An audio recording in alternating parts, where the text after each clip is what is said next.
We'll let a few people get in.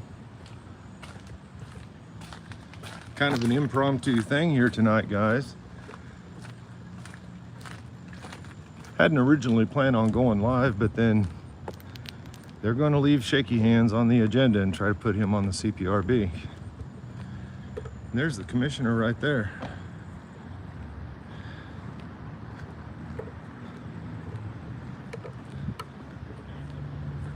What a coincidence that is. Ms. Sellers, some people are thinking that you may vote against your own nominee. I don't know what you mean by that. Well, I mean, you nominated Josh Shaky Hands Seiden for the CPRB.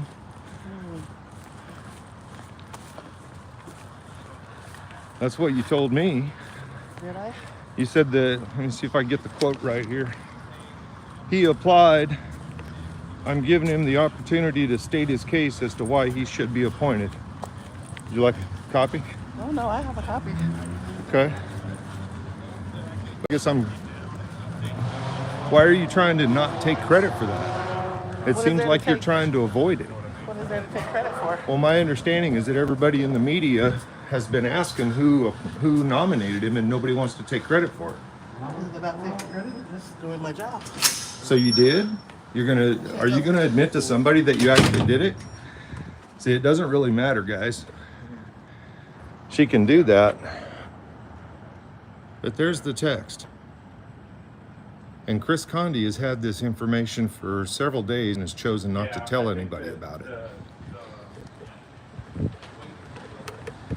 But it's just interesting how I show up at the right time every time. Isn't that something? That was quite convenient. Way to kick off the meeting tonight.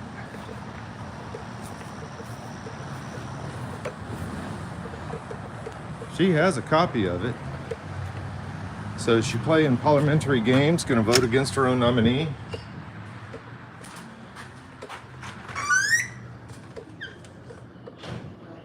Hey, Shelby.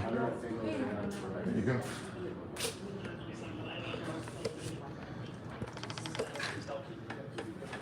Let's see. No sighting today.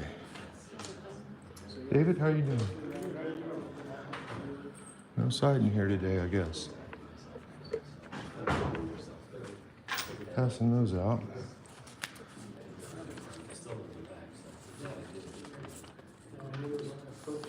Sherry, you give one of those to each of the commissioners. Amber's already declined one.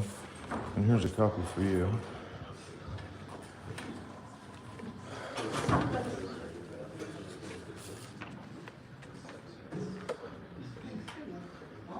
There's a copy for you. Are you with the Journal World? That's very quick. You with the Journal World? Yeah. Okay, there you go. Chris Condi's had that information for several days and decided not to tell anybody. And Kim wrote an article in your paper talking about how it's an unanswered question. I answered it for Chris several days ago.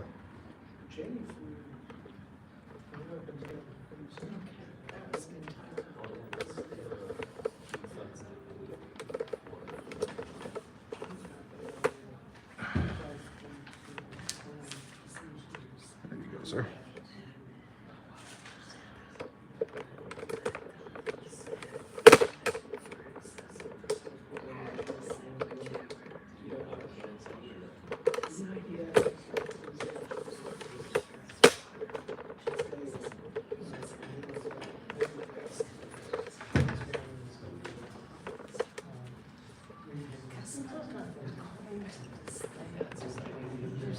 Yeah.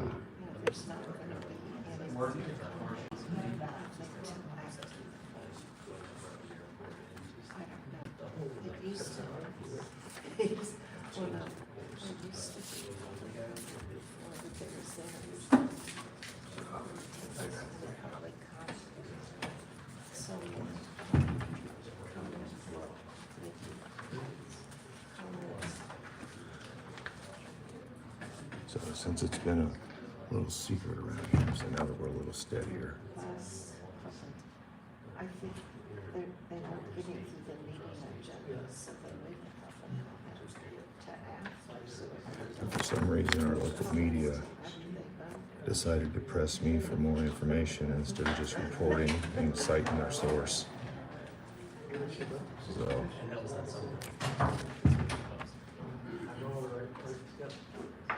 and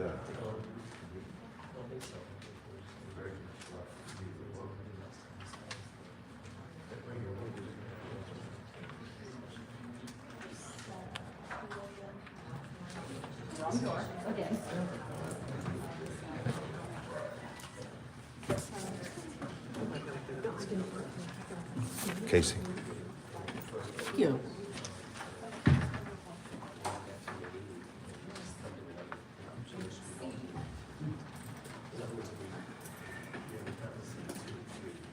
Sometimes I don't know if you've been paying attention in the media, it's kind of a secret around here who nominated Josh Simon for the CPRD.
And the Wonder Boy has arrived. You gotta love Brandon over here. He's Craig's little mini-me.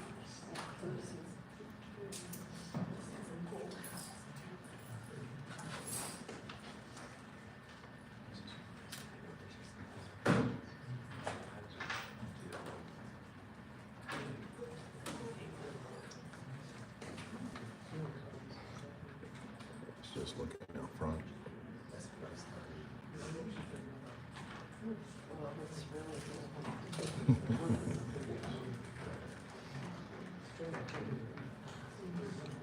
If they're attorneys, they don't know.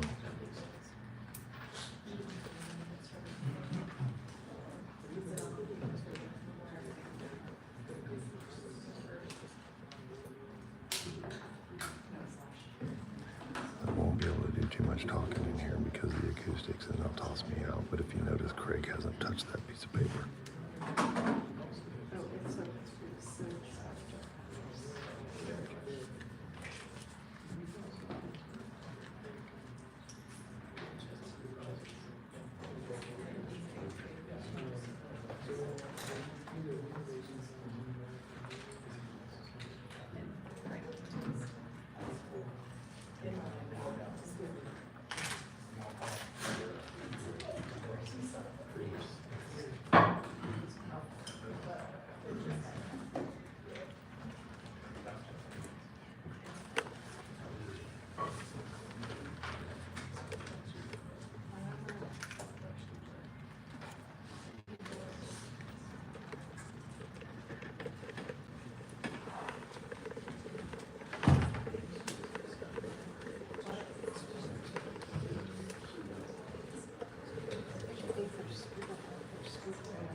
entertaining as I'm counting, but here we go.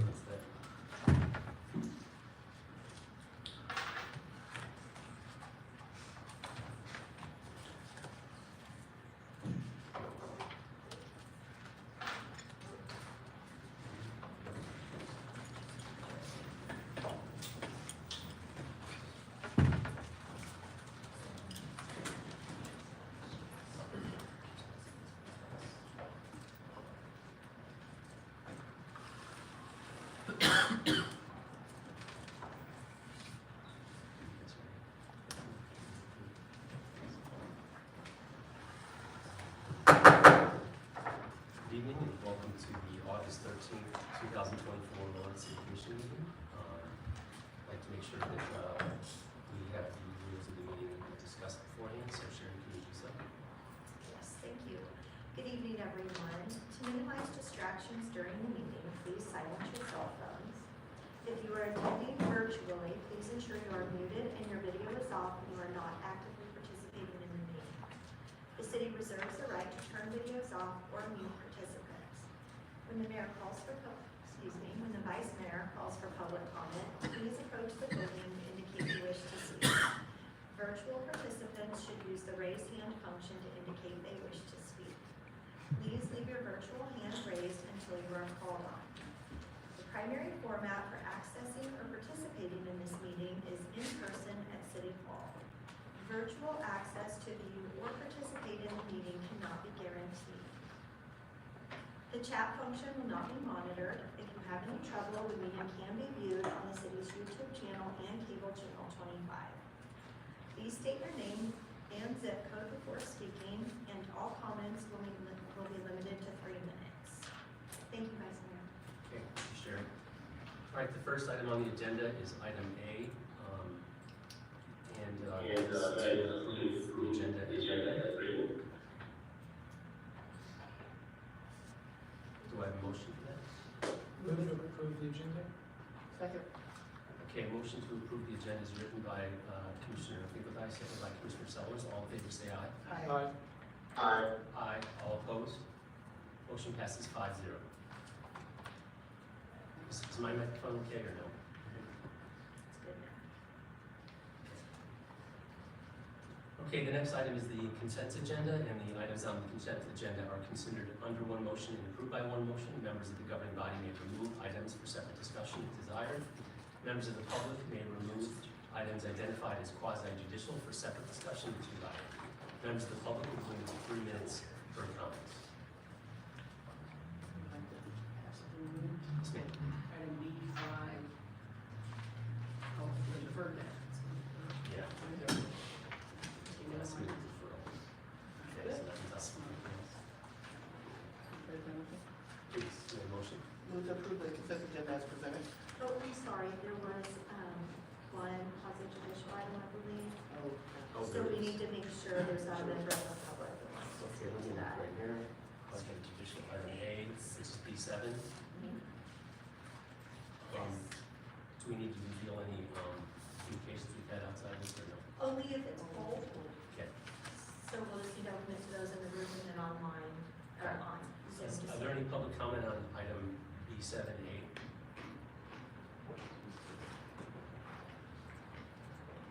How about on this screen? No, there is not. All right, very good. Then back to the commission. Move to approve the consent agenda as presented. Second. Okay, approval for the motion is presented by Commissioner Finkelstein, seconded by Commissioner Sellers. All in favor say aye. Aye. Those opposed? Motion passes 5-0. For the record, it was Commissioner Sellers, second. Commissioner Finkel. Oh, I'm sorry. That's fine. I've got it in a minute. You got it? Yeah. Okay, very good. Okay, the next item is the regular agenda items. Item D is to consider approving the concept for the outdoor aquatic center. And we have some folks here to present to us, and the action is to approve the concept for the aquatic center and a major indoor major renovation.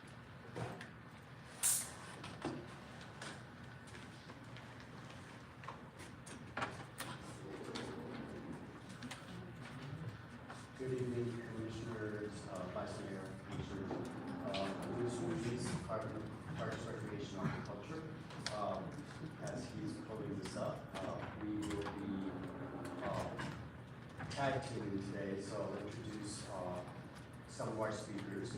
We do have our SFS architecture who's helped in some of the design concepts as we're moving through this process. We have Water's Edge, an engineering firm who's also helped with some of the price costing and some of the actual structural analysis that have been done. We have Borrego here also. They have done public engagement on our behalf. And then we'll also have Jake here to close out with the next steps of the. Hey, Kurt, we're having a little trouble getting this to share. Is there something going on? It looks a little dark, Jay. Right. We can always just slide through the PDF on the agenda if need be. Yeah, I mean, you're just using the PowerPoint, right? I was trying to. That should work. We'll, It looks like. We'll do this way. That's working. Scroll through. All right, so just to quickly go over our agenda for our presentation today. Again, we'll talk a little bit about the community engagement that we've done a little bit prior to the last meeting we had with you, and as well as the public engagement that we have done since that time. We will have presented some the preferred option that has come up through that public engagement, as well as some upgraded options, as well as the next steps, and then we'll close out with some question and answers as is typical. Okay, so I would like to introduce Therese Pendleton with the rail. Good evening, my name is Therese Pendleton, I'm a city planner with Rio. My role in this project as sub-consultant was to manage community engagement, working with city staff, the community. So the last time we chatted with you all, we were talking about the first phase of engagement. Our phase of engagement were in total 3, they each build upon each other. So the first one, we were really asking for a variety of comments about spaces and features and so on that people wanted to see in the renovated pool. As we went into the second phase of engagement, that was all about looking at improvement concepts based on all the feedback that we had gotten, and as well as the conditions assessment. What you see on the screen right now are the 4 improvement concepts that we shared at that time. I'm sure they're familiar to you. We have the big leisure, big river, big variety, and destination splash. The way that we gathered feedback on these improvement concepts was through a public meeting, through a opinion survey, which is where we had most of our responses. And in fact, the people that came to the public meeting, the majority of them had already commented online. And they were mostly Lawrence residents and people in a certain age range, and their 30s and 40s. There's the next slide. So in terms of what we heard about those concepts, everything sort of coalesced around big variety. People wanted to be able to do as many things as they could and make sure that the renovation project accommodated people of all different age groups, but also the activities that they wanted to do and the abilities that they have. So what you see on screen are the top 6 types of features that people wanted to see with big variety. You see lazy river and shallow leisure as number 1, followed by shade, a moderate splash pad, new water slides, drop slides, and lap lanes.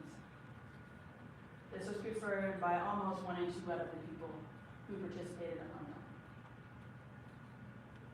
Moving from the second phase into the third, it was all about the preferred concept and what that had in it, based off all the feedback in terms of what people thought were really important, things that people thought were really important to include. With this, we had our greatest response again online.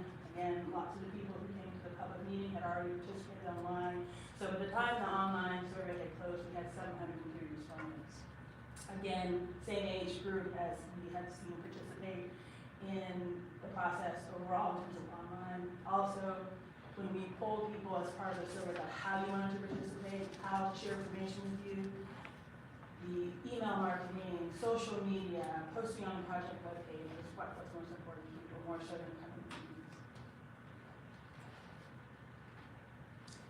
In terms of the preferred concept, these were the 6 things or features that people wanted to see. You see that in the left box: the lazy river, shade and lounge area, zero depth area, shallow leisure pool, feature slide, and then the 6th. Now, we know that this project has a budget associated with it, and so when we were sharing the concepts, we had a budget in mind, but we also knew that we should ask about, well, what if the budget were to increase? What would you like to see? That will help us refine concepts, so getting answers to what you like, and then if you could have more, what would that be, will help us refine the concepts. So you see the top 4 responses there: a longer lazy river, additional shade, expanded shallow area, and then expanded zero depth. One of the things that we heard a lot overall is that people wanted to have more water. They really wanted shade, really wanted a variety of activities. So also, when we talked to you all before, you want to be sure that we talk to certain groups, for example, accessibility, and talk to your ADA coordinator. I know that Evan may be online right now, and then we can chime into this. But we had focus group conversations. So we met with not only Independence Incorporated, but we also talked with Haskell Indian Nations University. We talked to the National Association for the Advancement of Color People in the NAACP Lawrence, Kansas chapter. And we talked to the swim clubs and camps. Now I just went from the bottom of the list up. I'm going to go back down the other way. So when it came to talking to the swim clubs and the teams, one of the things that we heard time and time again is that people wanted to have 50-meter lane swimming, and that lap swim was really important. That's important from a user perspective, from a competitive perspective, and so on. So one of the things that they wanted to be able to see is how do we coordinate that, potentially from an operations standpoint, which is something that I know you'll hear about later. What does that look like, and how can we accommodate that? Having a conversation with Haskell Indian Nations University was super helpful because they have a little pool, and they're interested in coordinating between the city and them for access to that pool, because it's possible that it's not just students that use that, community members can be able to use that area, and it's 50 meters. When we talked to the NAACP, that was a really powerful conversation. It was powerful because they were gracious enough to share the trauma of what aquatic access has been for people of color in this city over the years. And so now that things have changed, laws have changed, where we are right now in 2024, one of the things that they talked about was the cost of the pool. And could we do something about the cost for people who have lower incomes? The cost of the pool, access to the pool, using the pool is something that we had heard elsewhere too. But with that NAACP context, it has a deeper meaning.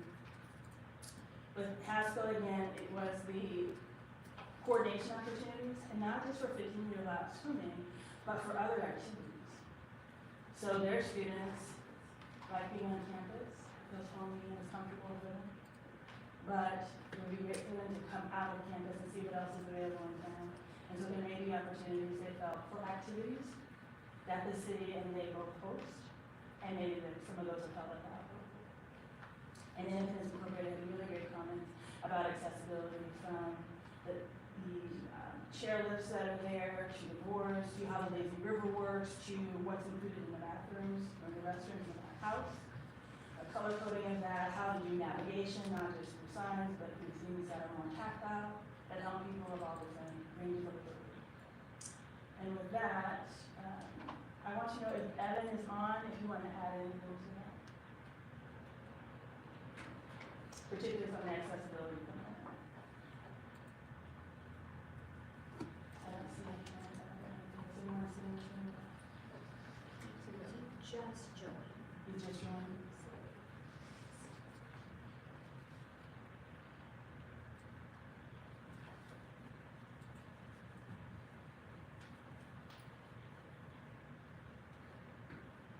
Evan, can you hear us?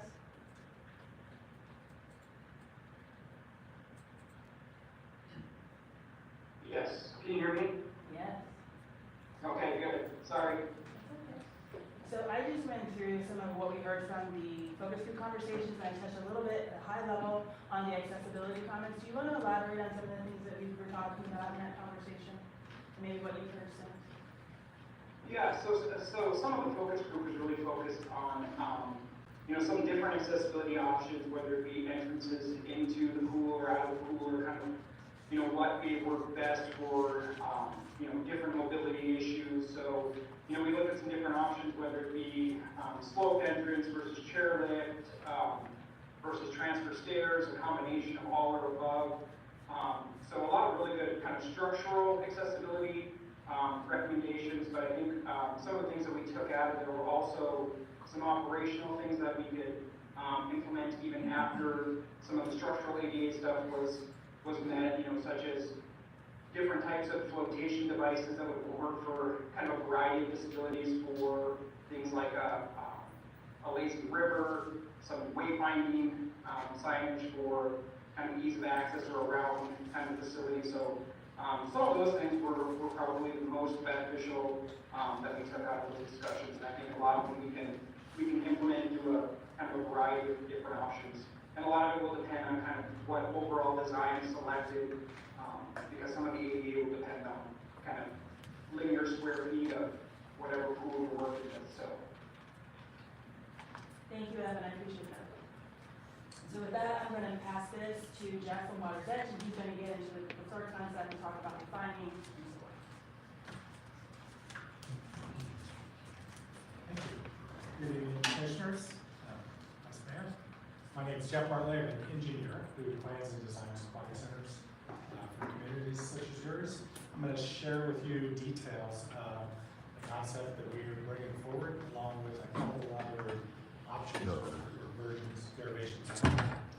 Starting first with the concept plan. This is the preferred concept plan, taking the input that we receive from the public through the meetings and through the surveys, bringing forward the interest or the desires to have kind of a balanced assortment of activities and areas for families and community members for swimming, whether it's lap swimming, competition swimming, leisure, lazy river, aquatic therapy programs, camps. We met with some of your day camps.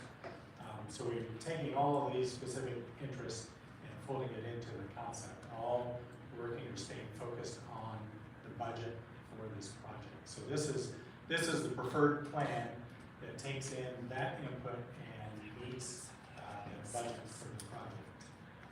So this concept, again, and I'll go back to what we discussed before. We are, in this project, we are saving a portion of the existing pool, the deeper end of the pool, the diving, some of the lap area, at least on the south side of that. And we are removing the worst portions of the facility. That's the shallow part of the pool. Those are the areas that we found are really deteriorating badly and are going to be a lot of expense. And at some point, some areas can't really be salvaged and need to be reconstructed entirely, especially up in the zero depth portion of the existing pool. But as you can see, the new facility is overlaid on the footprint showing the dash line where the existing pool is. So we're saving portions of the existing pool, the lap lanes, converting those lanes from 50 meters to 25 meters. Those lanes are running north-south. And we didn't do that lightly. We did that in discussion with staff. As you're aware, the city owns and operates two 50-meter facilities. One is the indoor pool, but in recent years, the indoor pool has not been operated as a 50-meter pool. So a lot of the discussion has been changing operations so that the indoor pool would be configured during the day, each day, so there are 50-meter lanes available for use, which are not currently being operated that way. The only 50-meter lanes being operated right now are the outdoor lanes during the summer months.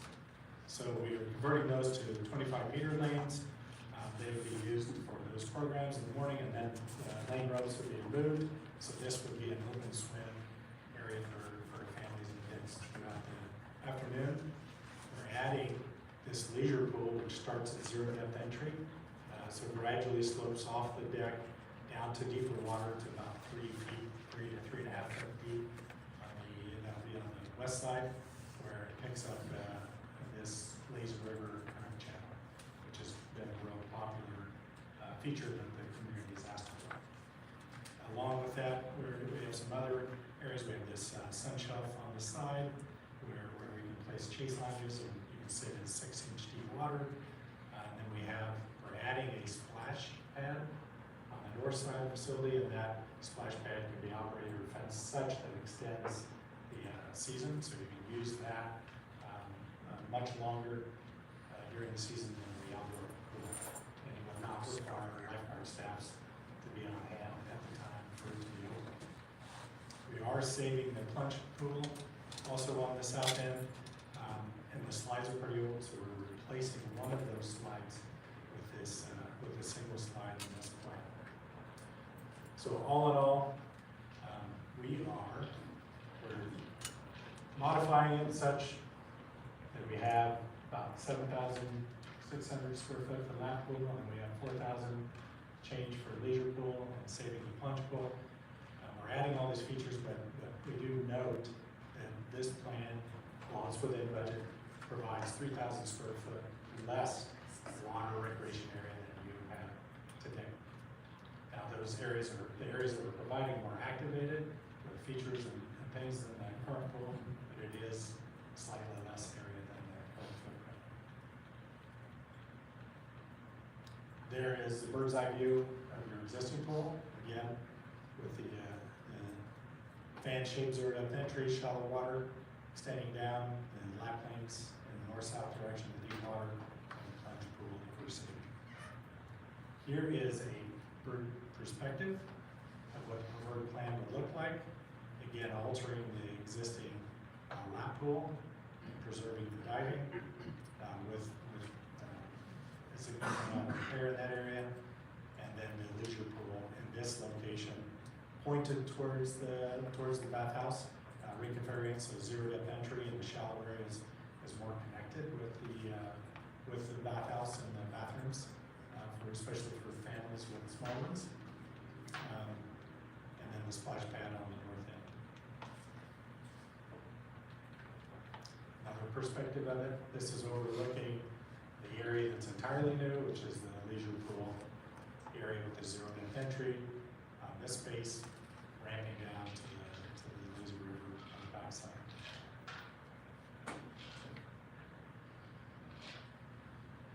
So how it fits in the budget, this is a quick breakdown of that. Of your $6.1 million project budget, almost $4.4 million of that's being spent on renovating and preserving portions of the pool, replacing the really bad parts, and providing the new pool areas. So that's about $4.4 million of the budget. There's $560,000 allocated towards improvements to rejuvenate the bathhouse, freshen it up, fix some of the issues there. And then outside of that, so that's the construction cost that would go to building it, and then there are project costs outside of the construction contract. So throughout the process, that we had questions, since we are 3,000 square foot less than the current pool, and we had asked, as Travis mentioned, in the public input process, we asked the community what would they like to see in that concept plan. How would they see things different? What would they include? And we got some of those responses. People would like to see a larger leisure pool, and they'd like a longer lazy river. But in this scenario, we added larger leisure pool, widened that space to add about 500 square foot of leisure pool. We expanded the splash pad slightly, and then we added shade. Shade was one of the items that most people were asking for as much of that as possible. So we added shade, and then we added a second water slide to it. So there will be 2 slides in the plunge pool. And in addition to that, we added, in addition to the methods of ADA entry, we had in the first concept, we added a ramp entry method into the lap pool in this option. So that expands the area, makes up the difference a little bit, adds about 1,500 square foot of water, so it cuts the difference in half between the first concept and the existing water surface area, but it does add budget to it. This is the bird's eye view of what that would look like. Primarily, you see that in a larger, wider leisure pool, and then you see the second slide, ramp entry, laundry, splash pad. That does have, cost beyond what the current budget is. We're projecting that to add roughly $1.2 million to the project to take it to approximately $7.3 million project budget. So then the question was also asked, if the existing pool is 19,000 square foot, what would a scenario look like if we did these improvements that we're talking about and expanded the water recreation area to get to 19,000 square foot? This is a plan for that. And this plan largely explains the lazy river, which was the #1 item that people asked for to improve the current concept plan that we had. They asked for a longer lazy river, so we've added that to the equation. We've added more shading in. Again, it has the second water slide, has the ramp in there, and then expanded splash pad, and that increases the water recreation area back to the original 19,000 square foot of water. There's again bird's eye view and a rendering, what that would look like, and again, the biggest difference is, in this concept, is a much longer lazy river. And that again expands the budget again slightly beyond the current one. And we project that to be roughly a $2.4 million add to the current budget, making it about $8.5 million project budget as an option. So those were the details on concept plan. I'll hand it over to Jake to talk about next steps.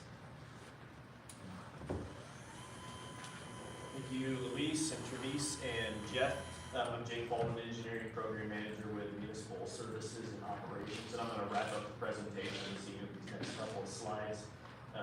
First being, we'll talk about our next steps. So we're here, of course, tonight looking for approval of a concept.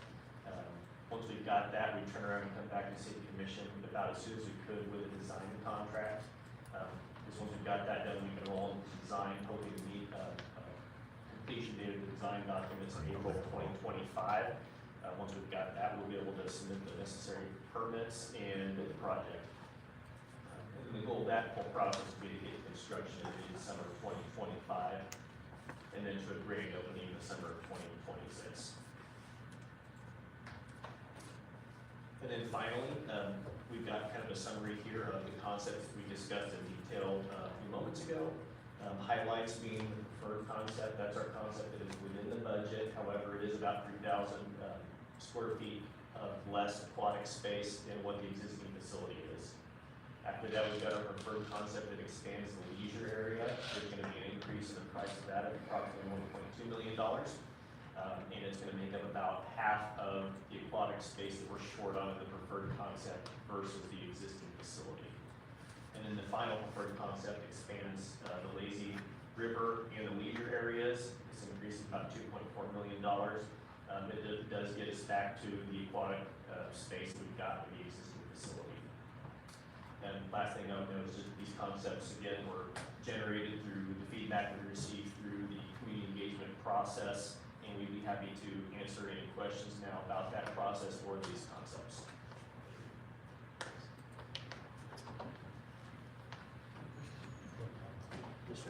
Yeah, some questions.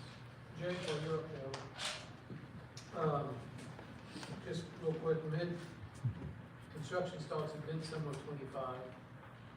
Question is, when is midsummer, is that cut out swimming season short, or is midsummer August or September? What are you thinking there? I don't think we know that for certain. I think the idea is that there's the potential to cut swimming season short, and these guys can jump in here if I say anything incorrect. But really, once we get the design, we'll flesh out the schedule, how much time we need to get to construction documents, and then that will kind of inform when we can begin construction. I think there is or at least you would expand on that. Sure.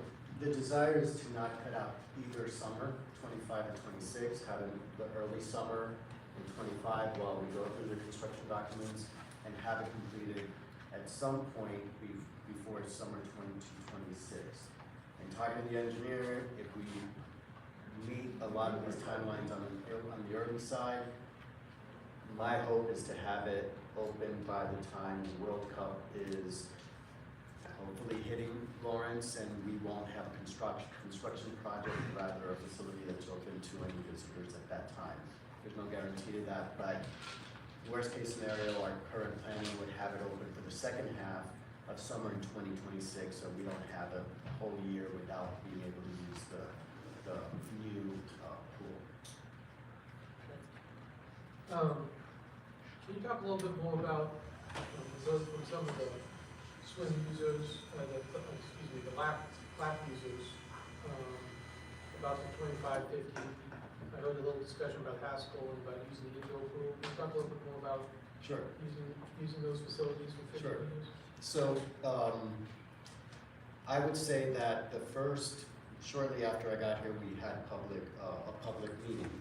And in there was some concern about, at the time, it was a 25-yard pool. So we had some swimmers, some lap swimmers with concern, why are you doing 25? What we heard at that time is, would you consider 25 meters? So that was changed from the initial concept of 25 yards to 25 meters. It made sense. So following that, we had meetings with at Astor, and you saw the list of those swim teams.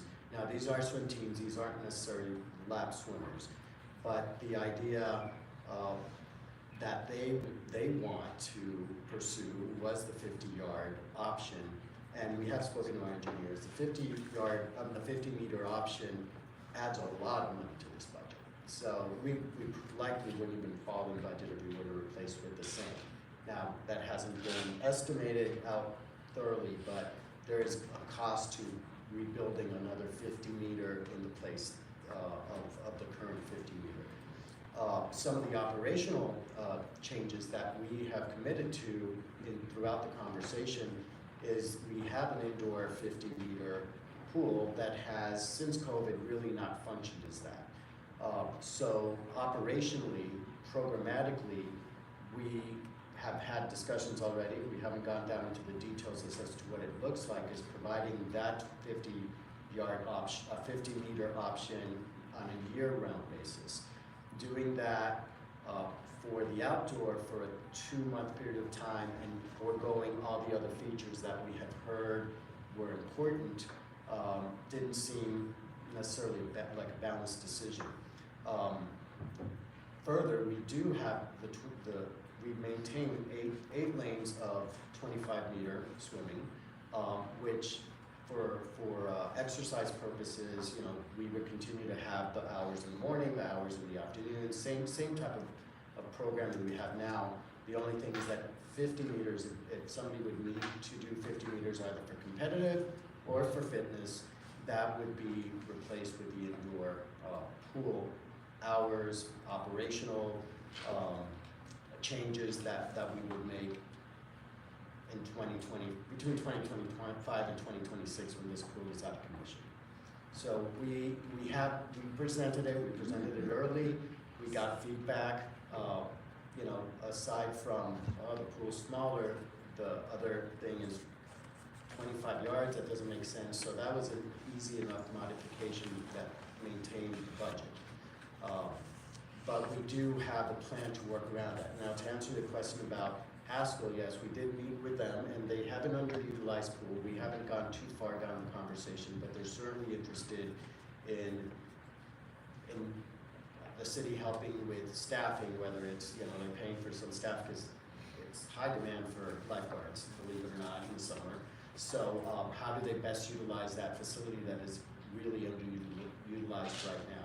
So there is an opportunity for further conversations with them if there's a need for additional programming space, whether it be 50-meter or any other programs that we feel fit in the community. So yeah, we've considered this, and we will address the change from the 50-meter to the 25-meter with other operational changes, and are sensitive to that. So we're well aware that was a program that is appreciated by the community in the mornings and the evenings. Thank you. last question, I guess, I don't know who would answer this, but you're looking at, assuming we're gonna stay within budget, it would seem to me like the second slide and the shade, those things could be added later. It would just be the pool and Yeah, such. if we structurally set them that way, yes. So, but I'm not a structural engineer, so, or an engineer, but I believe that is an option. Mhm. As well as shade and, you know, other things that are not the brick and mortar portions that, you know, are gonna make the structural changes that we need to make. Thank you. So Lisa, I want to make sure I hear correctly with the possibility of, I'm going to pull aside for Haskell, what we currently have right now indoor wise, do we feel like it's underutilized as it relates to recruiting organizations for competitive swimming, things of that nature? Is it just underutilized, or are we just not promoting ourselves for that? Because I know some of the feedback I'm getting is that, you know, going to the 25 meter could impact our ability to persuade meets to have their competitions there. We spoke about this earlier today, and the reality is that once that indoor pool opened, there were no meets in the 50-meter outdoor pool. So there's not a level of demand that we're not meeting either with the indoor pool or outdoor pool as far as meets are going. So the indoor pool took that place of any meets or anything needing the 50 meters. It never really happened in the outdoor pool once that indoor pool was built. So again, programming, even the way we set our lanes, that is really a programmatic and an operational change that we can, and have already started conversations about what does this look like if we now are using this as a 100-meter pool, a 50-meter pool, whether it's for swim meets or for lap swim. And those conversations hadn't really come up until now. So we're fervently going and chasing what that will look like at that time, make sure that we can accommodate all the varying needs of the community. And then, this might be more of a question for Jake. I know in the last presentation, we went over the existing conditions and the assessment of that. From an asset management perspective, do we have a swimming pool that's on the end of its life, it's within 3 years, 5 years of its end of life? Where are we at with our pool? I may have Jeff jump up to answer that question. I think the condition assessment kind of spoke that different pieces of the facility had more life than others.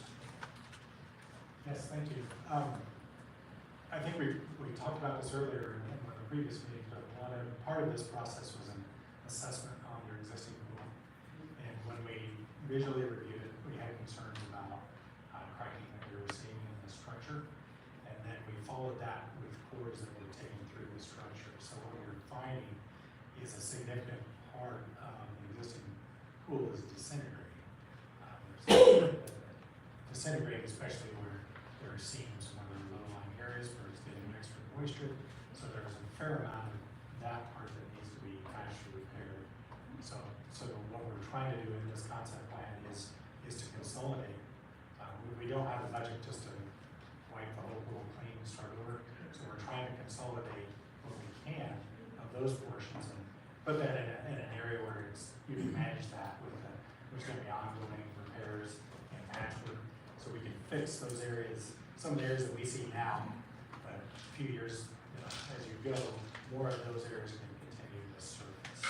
So we're not eliminating all the repairs that are going to happen on the existing basin. We're just trying to improve as much as possible. So sorry, it's a long-winded answer, but to answer your question, there isn't a specific time frame. Like, it's 3 years, it's going to come to the end, or 5 years, but it is going to be ongoing deterioration and more and more effort by your staff to cut out and patch and repair those areas that are disintegrating. Okay, so then based on that question, I'm looking at 3 different designs where we're not gonna completely solve the problems, but where are those problem areas going, where do they lie within these concepts? So were those future problem future. areas Yeah. will lie in the existing lap area. Okay.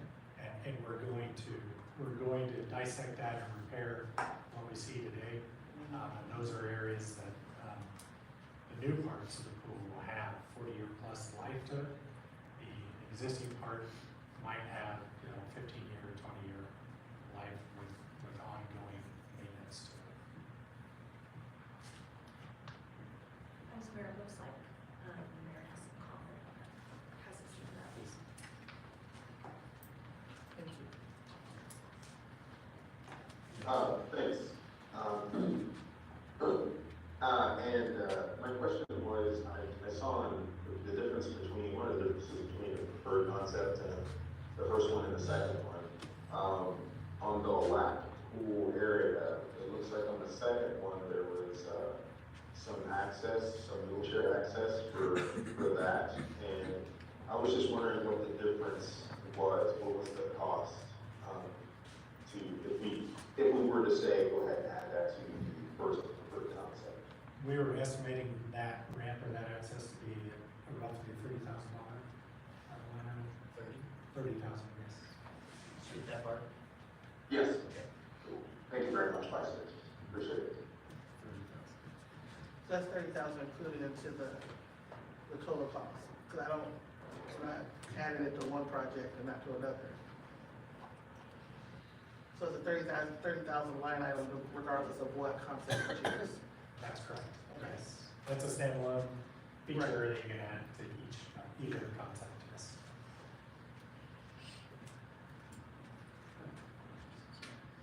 Could you go over the lap swing in the proposed or preferred concept? Just want to make sure I understand, there was going to be 4 lanes open all the time with the possibility of extending it to 8, is that what I'm hearing? Again, that will all depend on the programming, the schedule, which we'll have time to develop. But there's 8 lanes, which depending on, if we're doing morning swims, that could be 8 lanes wide, just like as we do now. And then when we open it for open play or open swim at noon, those could be removed, maintaining 4, or any combination. It could be 3, it could be 5, allowing for, the 5 to 12-year-olds to be in that pool area. So it's 8. We just have it depicted here to show the variety of what can be done in that space. One more question, could we go over the shower and bath area again? I thought I heard the word rejuvenate, could you kind of explain what that means? Well, I'll start, and if I mess it up, Allison she is the project architect, but she'll correct me.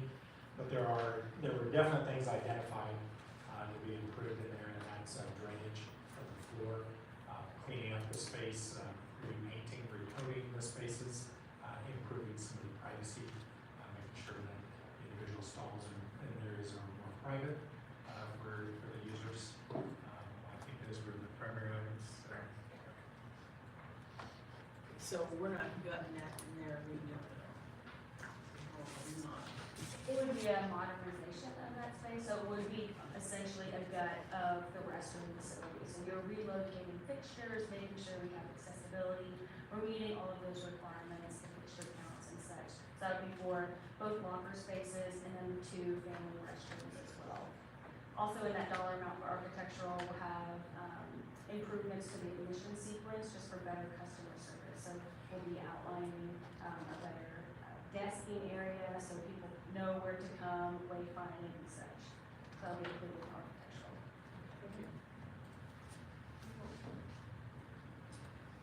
I just have a couple questions as to the current status of the pool. You mentioned some of the deterioration of seams and ongoing maintenance. Do you guys have a number of what we're spending annually on our pool maintenance budget? Does anyone have that out there? It's kind of an estimate of what we're having to spend to keep the surface intact?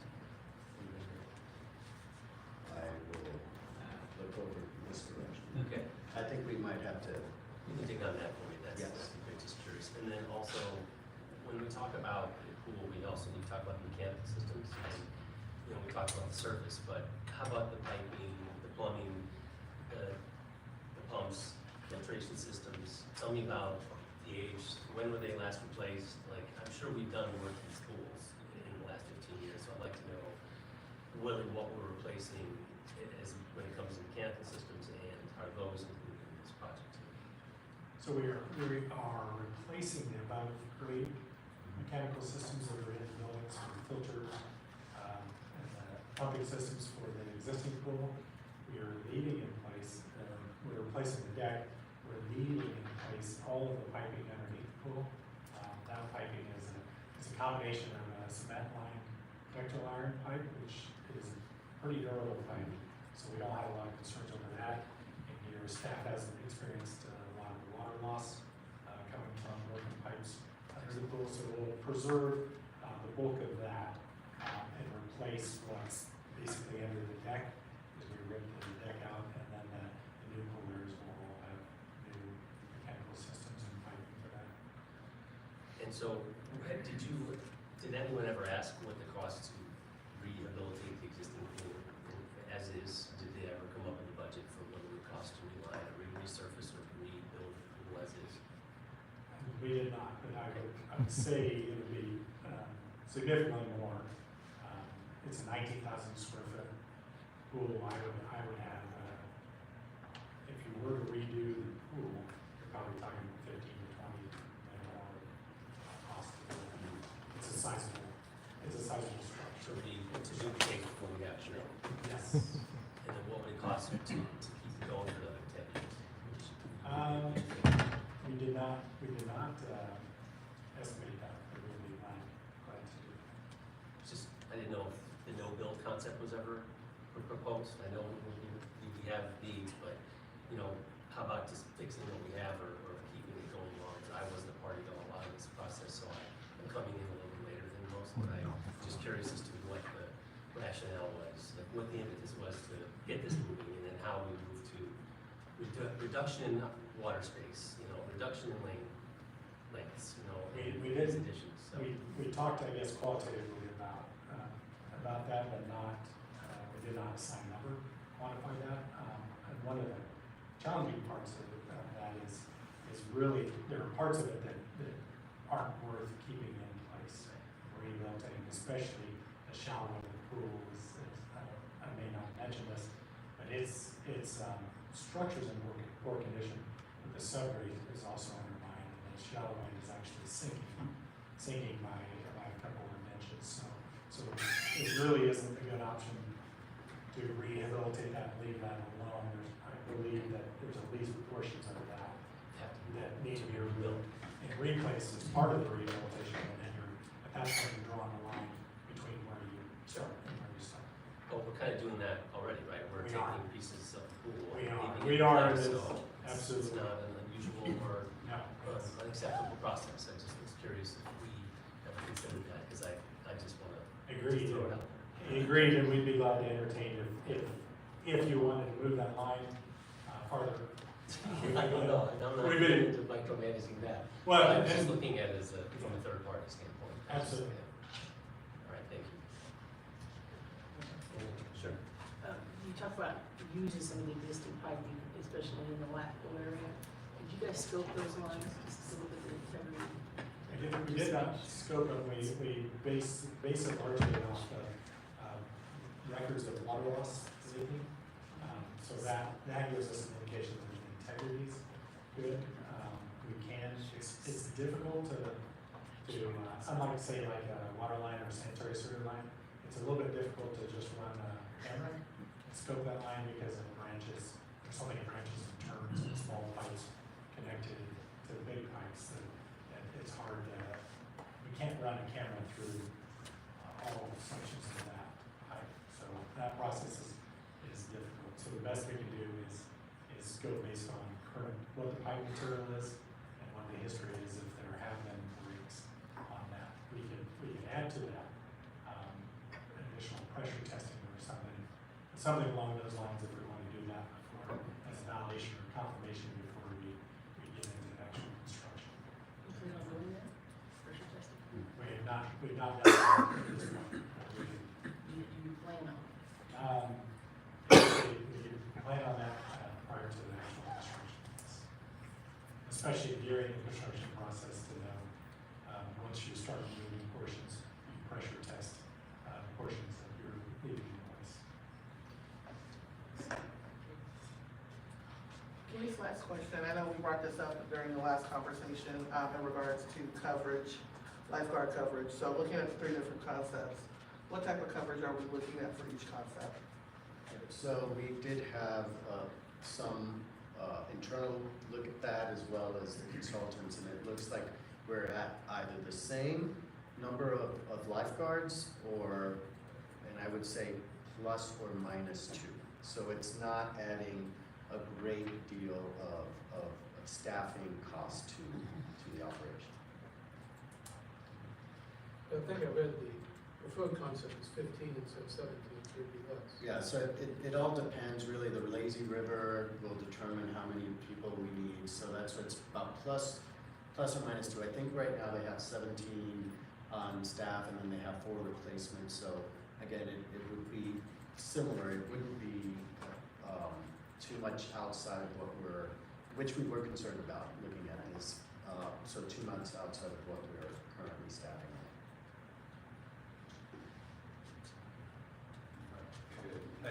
I might speak a little bit as to how we got to this point. So I put this on the CIP about 5 years ago. So we're seeing continual increase in maintenance for that facility. And it's fairly significant. So we're starting to rust out filters. We're starting to have mechanical failures of pumps. Just this week, we blew out the main supply line to the slide. It just deteriorated and slowed down. So the concrete is not in good shape on the whole facility. So these are not things that we just came up with. This has been a plan. This is getting worse and worse and worse. So I wanted to speak a little bit to that because it's not something we just came up with. It's been one of those planned things that we continue to pump money into that facility to the point where, you know, we really need to think about really doing a major overhaul. Because we're even replacing the whole gutter section just because the concrete's deteriorated. So I just wanted to give you that back information. And at least Mark, moving forward, knowing that we still have pieces that will need to be replaced moving on, is the idea that that would be funding from department costs, or will we more than likely have to see that as a CIP project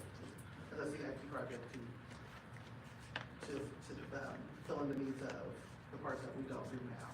And most likely, I mean, it's hard to tell, you know, $20,000, $30,000, $40,000 worth here and there is kind of how we've been parceling this out over the years. When you're starting to get 3 or 4 of those in a year, then it starts to become significant CIP items. The big thing that Jeff mentioned, that whole zero depth is sinking, causing cracking in the other system. So if we don't get that fixed, we're going to probably start losing water. Luckily, so far, we haven't been losing water. So we've felt pretty lucky so far. Any questions for So I noticed on the memo, staff memo, it says the fiscal impact to the city is $0.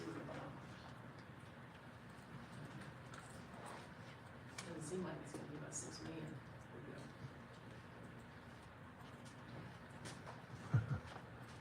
I can speak to that. So the fiscal impact of this action, doesn't carry any fiscal impact per se. You know, we would come back with the construction costs later on. But I think, to your point, if an option was chosen that goes beyond budget, then there's additional fiscal discussions. So how is this being paid for? Proposed to be paid for? So this is being paid through debt service as a capital improvement project, in the capital improvement plan. So we're gonna bond the entire amount? At this point, I believe, and I don't know that budget is here, but yes, we are budgeting the entire amount of debt. And then as far as the operations of it, since we're maybe adding or not adding a couple of lifeguards, so what's the operational cost going forward? Well, it will not be impacted. We will have to look at how the total impact is gonna be between the indoor aquatic center and this, so we'll have to make that balance out. Those are things that we've discussed operationally, starting to look at right now, not waiting till the construction starts.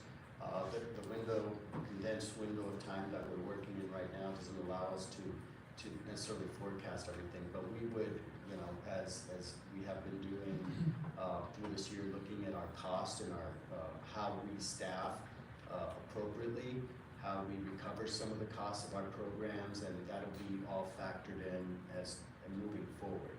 And we've talked about that in the past, and not related to the pool specifically, but to parks and recreation, looking at cost recovery in some of our programs to help supplement some of the fee or some of the expenses that we do incur.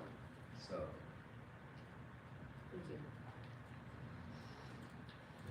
Questions before we open up public comment? Thank you. All right, general public comment? On this one? My name's Derek. Is this possible to back up the slides? We already had a picture that showed a really nice city pool. It's the one we own right now. There is a very nice facility at Haskell. There's indoor pools at Lawrence High. There's indoor pools at Free State. They are 50 meters, which I don't know if any of you watched the Olympics and watched the 25-meter swimming competition. There wasn't any, by the way. 50 meters is what you want. And if you don't build 50 meters, what are you here for? We just heard a whole bunch of bunk by people who had money invested in getting paid for doing this. If you lined up 30,000 Lawrence residents and said, what would you rather have? Would you rather have a city who has $5 million shortfall to kind of find, and we have a $6 million project right now that doesn't need to be done because our city pool is wonderful? My kid was there just this weekend. We didn't see any cracking. We didn't get our feet cut on the concrete. We had a wonderful week in this pool at our city pool that is wonderful. If you could ask, how much is that going to cost for everyone when we just had $6 million? I was here last year when the AAA swim group came begging for a cheaper rate on the Lawrence City indoor pool so that they could have lessons there. And because everything's going to creep up in price, they couldn't afford to do lessons. It passed it on. Half of their students dropped out because they couldn't afford swim lessons anymore. So if we're talking about black kids having a chance in swimming and everything, let's figure out whether they can pay for these giant swim rates that are going up because the people who are renting out the place to teach swim lessons can't afford the place. We have wonderful facilities. This is like our golf courses here in town. Let's just make a fifth one to compete with the other one. We have the facilities. If people want to put on meets, they can put on meets. This only makes something fancier and new for 2 years. It doesn't show what is bad with our ticketing process or our bathrooms that already are ADA compliant. They just breeze over that because they're getting paid to breeze over that. We have absolutely the pool. The pool's going to be closed. We have kids who would like to go to the pool while they're kids. They're going to have to deal with construction process. They're not going to tell you the truth of that, but kids want to go to the pool. If we want to figure out where $6 million could go, instead of doing this and raising the rate of every single kid and have to pay $34.99 to go to the pool on a Saturday, how about we go ahead and just have $6 million towards entry fees for the next few years where anyone under 18 can go swim for free? Because if you lined up 30,000 Lawrence residents and said you could go swim for free at the outdoor pool during the short window of which it's open every year, that's what they would choose. I guarantee it. There's nothing wrong. If an engineer is going to stand up here and say we have 2 inches of sinking in the shallow entry, where's the damn picture? I would think there'd be a picture of that. 2 inches of sinking? I own a pool. I know what that would look like because that doesn't hold water if you have 2 inches of sinking. I don't believe anything that's being pitched here. Thank you very much, sir. Thanks, 3 minutes. Appreciate you. Talk a bit. You would go over here. Yeah, you can get up there. Like that over.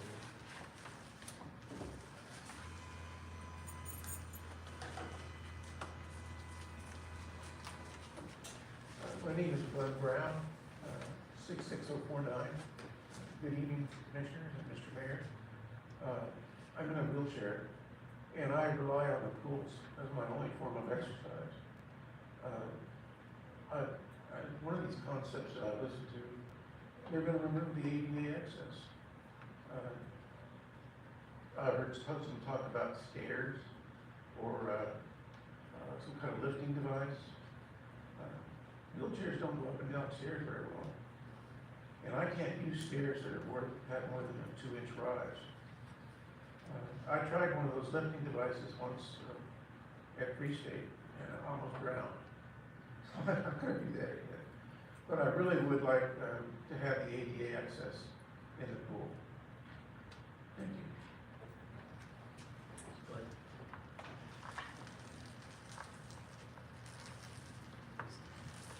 just edit according whenever you're ready. My name is Joan Brennan. Good evening, commissioners tonight. So what I wanted to say is that I think the first concept seems like you don't want to reduce the size of the pool. People are wanting more lap lanes and you're making less, and the pool's smaller, and so, you know, I don't think that's a good idea. And also, I hear that the groups like the Boys and Girls Club and some of the groups in the summer would not be able to come to the pool in the summer because this pool would be smaller and there wouldn't be enough room for the groups.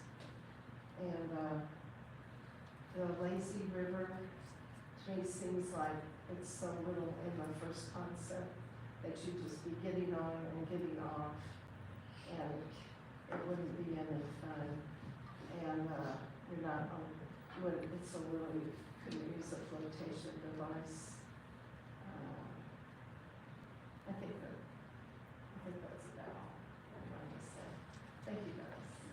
Except for make sure it's real, whatever concept you pick is wheelchair accessible.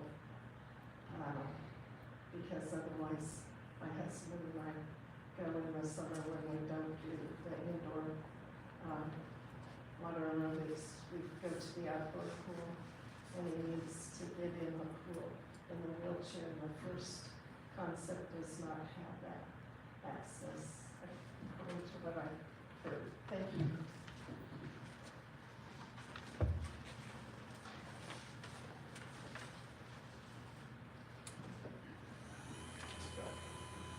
So, you've got this on the regular agenda, and down below, looking ahead on your agenda here, you've got comprehensive financial reporting, and on down to the city manager's report, you're gonna receive information about measures to reduce the anticipated budget shortfall, budget deficit. I can't understand why anybody would, any department in this town would dare bring you recommended proposals right now with anything but programs that are gonna fall within budget. We had the entire fire department in here.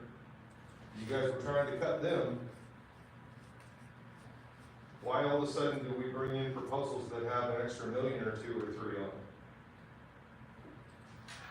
Speaking as a taxpayer, as somebody who just got my notice of the ad valorem tax increases that's going on, and all the public meetings that you're gonna have about that, do you really want this to be one of those things they're gonna rail on you guys about? That's dumb. I think a directive needs to be given to every city department right now that until we reach a point where we're not facing a budget deficit, you don't bring proposals that are outside the budget. I think that's easy. And it's an easy directive that you guys can give to the departments and to the city manager to direct the departments to not bring anything that's gonna exceed budget. Because then you're having to explain where that money's gonna come from. Because you wanna exceed budget here, but you're taking money from housing. I noticed that in the budget stuff, you're talking about the $150,000 or the money to from the general fund to the housing trust. We're not gonna do that now. And that's small money compared to the extra money these guys wanna spend. Fiscal mind, you guys, it's our money that you're spending. What's so hard about that? These tax meetings that you're gonna have, these are gonna be some of the topics that they're gonna be talking about how you just waste our money and the departments just bring you things. One of the viewers that commented here just a minute ago said this is already passed. It's already decided that you guys are just gonna do it. And then when one of the commissioners up there asked how much this was gonna cost, good question, Ms. Larson. And it's just shame that the department couldn't answer. And they put zero impact here because your vote tonight doesn't actually cost anything, but what your vote leads to is gonna cost a whole hell of a lot.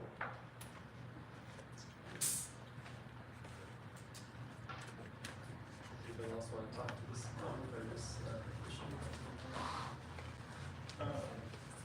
Yeah, listening to that, I would propose that we do get to people other than the people that engineer and stuff, what it would cost just to redo the aquatic center that we have right now. So it's something about $15 million and build a few swimming pools and outlandish, but I would just ask that maybe we could get some estimates.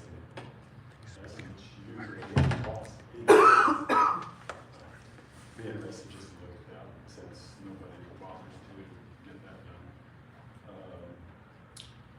Yeah, it seems like a pretty healthy price tag. I mean, we've got what, 730 participants in the program that really want to see the aquatic center change and blah, blah, blah. But I think we've got thousands of people that want to see their taxes go down. So just what that's saying.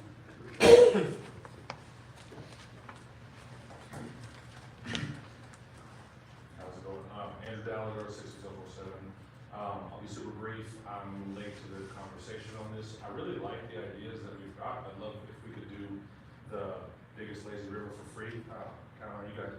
But I was just looking at the changes that we're going to make, and it looks like where we're shrinking the square footage is a lot of the spaces where teens play. I have teenagers, so just like even if we were looking at where the lap lanes are, and if we do 4 and 4, I think that's definitely a benefit. I was a little worried that we were going to have all 8 lanes open all the time, and I was like, I don't know if my kids are going to be excited with a 3-foot play area over here when they're only in 5 foot. Just something to be mindful of. Making sure that we've got space where the kids that are, because there's a lot of kids in that other section right now on most days, and I'm not sure how much joy they're going to have if there's not a space where they can throw a football around or anything like that. But love the ideas that we've got. Again, free lazy river. Any other public comment? That's you. My name is Kevin, 66044. I've been an aquatics annual pass holder and daily swimmer since 2017. I think the proposed design changes to the outdoor aquatic facilities don't address the needs of the aquatic community. The outdoor aquatic center serves a diverse community that includes live swimmers, swim teams, water walkers, aerobics classes, senior activity groups, swim lessons, patrons rehabilitating physical injuries, and others. All these activities require traditional multi-use lane space and are not served by these expert features that have extremely limited functionality. In your review of the designs, I'd like y'all to please consider that this concept of total water recreation area is a misleading metric that does not reflect the way that the pool can or can't be used. A lot of those extra spaces can be used by those people. The pool in its existing state already does not meet the demand. There's a line at the gate before the pool opens for exercises every morning, and it is often difficult to get a lane. Patrons spill over into other parts of the pool and do the best they can. This will not be possible for the new designs. Because the pool does not open to the general public until 1 p.m., most of the facility will remain empty. Yeah, we're here and the city stream is down. This one will stay up. Users compete for room in the highly reduced multi-use lane space. Cutting this space in half will severely limit the number of patrons who can use the pool. These new designs come at a time when we are losing access to facilities in other parts of the city. Lawrence no longer operates the Carl Knox Natatorium. KU has closed its pool, and Lawrence Aquatics hours were reduced after the pandemic. At the same time, the price of an annual pass has doubled in the time that I've since started paying it. The city's own survey at first identified lap swimming and swim lessons as the top 2 most requested programs for the revised aquatic center, and there are fewer and fewer places for us to go. So I'd say the demand for this kind of space is greater than ever, and the proposed changes are expensive and setting our pressure.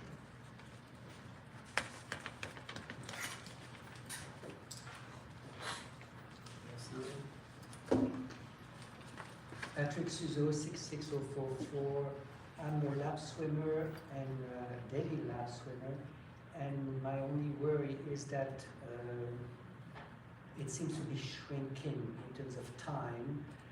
the pool at Kim is closed, as someone was saying, and the indoor pool, there are less hours available, and the outer pool is so limited, it's for the summer and it's over, and I'm sorry, I was out of town, I'm not aware about the whole proposal, but I would rather see money spent on lifeguard and more time available for swimmers than expending something that is used so little for such a short time. Thank you. Anybody else in the room? Anybody online? Julie Jones? Julie Jones, 4726 West 24th Street. We have a shortfall in the budget. We have a lot of wants and needs with the swimming pool, and I understand the deterioration of the unit itself. I would like to see a few more bids, and since we do have a shortfall in the budget, I'd like to see this tabled and look at in the future to fund it until we get our budget balanced, and maybe then we have extra money to do the expansion and do all the things that people want. But it seems like right now, we're out here trying to buy a Lamborghini, and I have zero in my checking account, but I still want to buy a Lamborghini. That's the way I view the concept that's going on with this project. Stephen Watts? You know, what the first speaker was saying is great, Eric. I really appreciate that because our town staff has brought in salespeople to pitch something that they're making money. We probably are going to need a new swimming pool in the future, and it's going to cost more. But that doesn't mean we can't take our time and make assessments. And again, going back to what Eric was talking about, that's $6 million dedicated as a fund to help people go to the pool as a service. It's really something to think about. Thanks. That's all the questions. Sharon? All right, commissioners, any other questions after the feedback, staff or anything? Good question. I think Jeff, you mentioned that the shallow one had some 2 inches. Is that 2 inches over this last year, the last decade? It wasn't immediately, it's been sinking over time, and you can't see it when you're out there, and what you see is the gutter, and that area is flooded, and the water actually, you can see the scum line in the photos where the water level is actually running up on the deck past the pool itself, so you can't see evidence of that area sinking and the impact of that on the pool. But it hasn't happened overnight, it's been improving over time.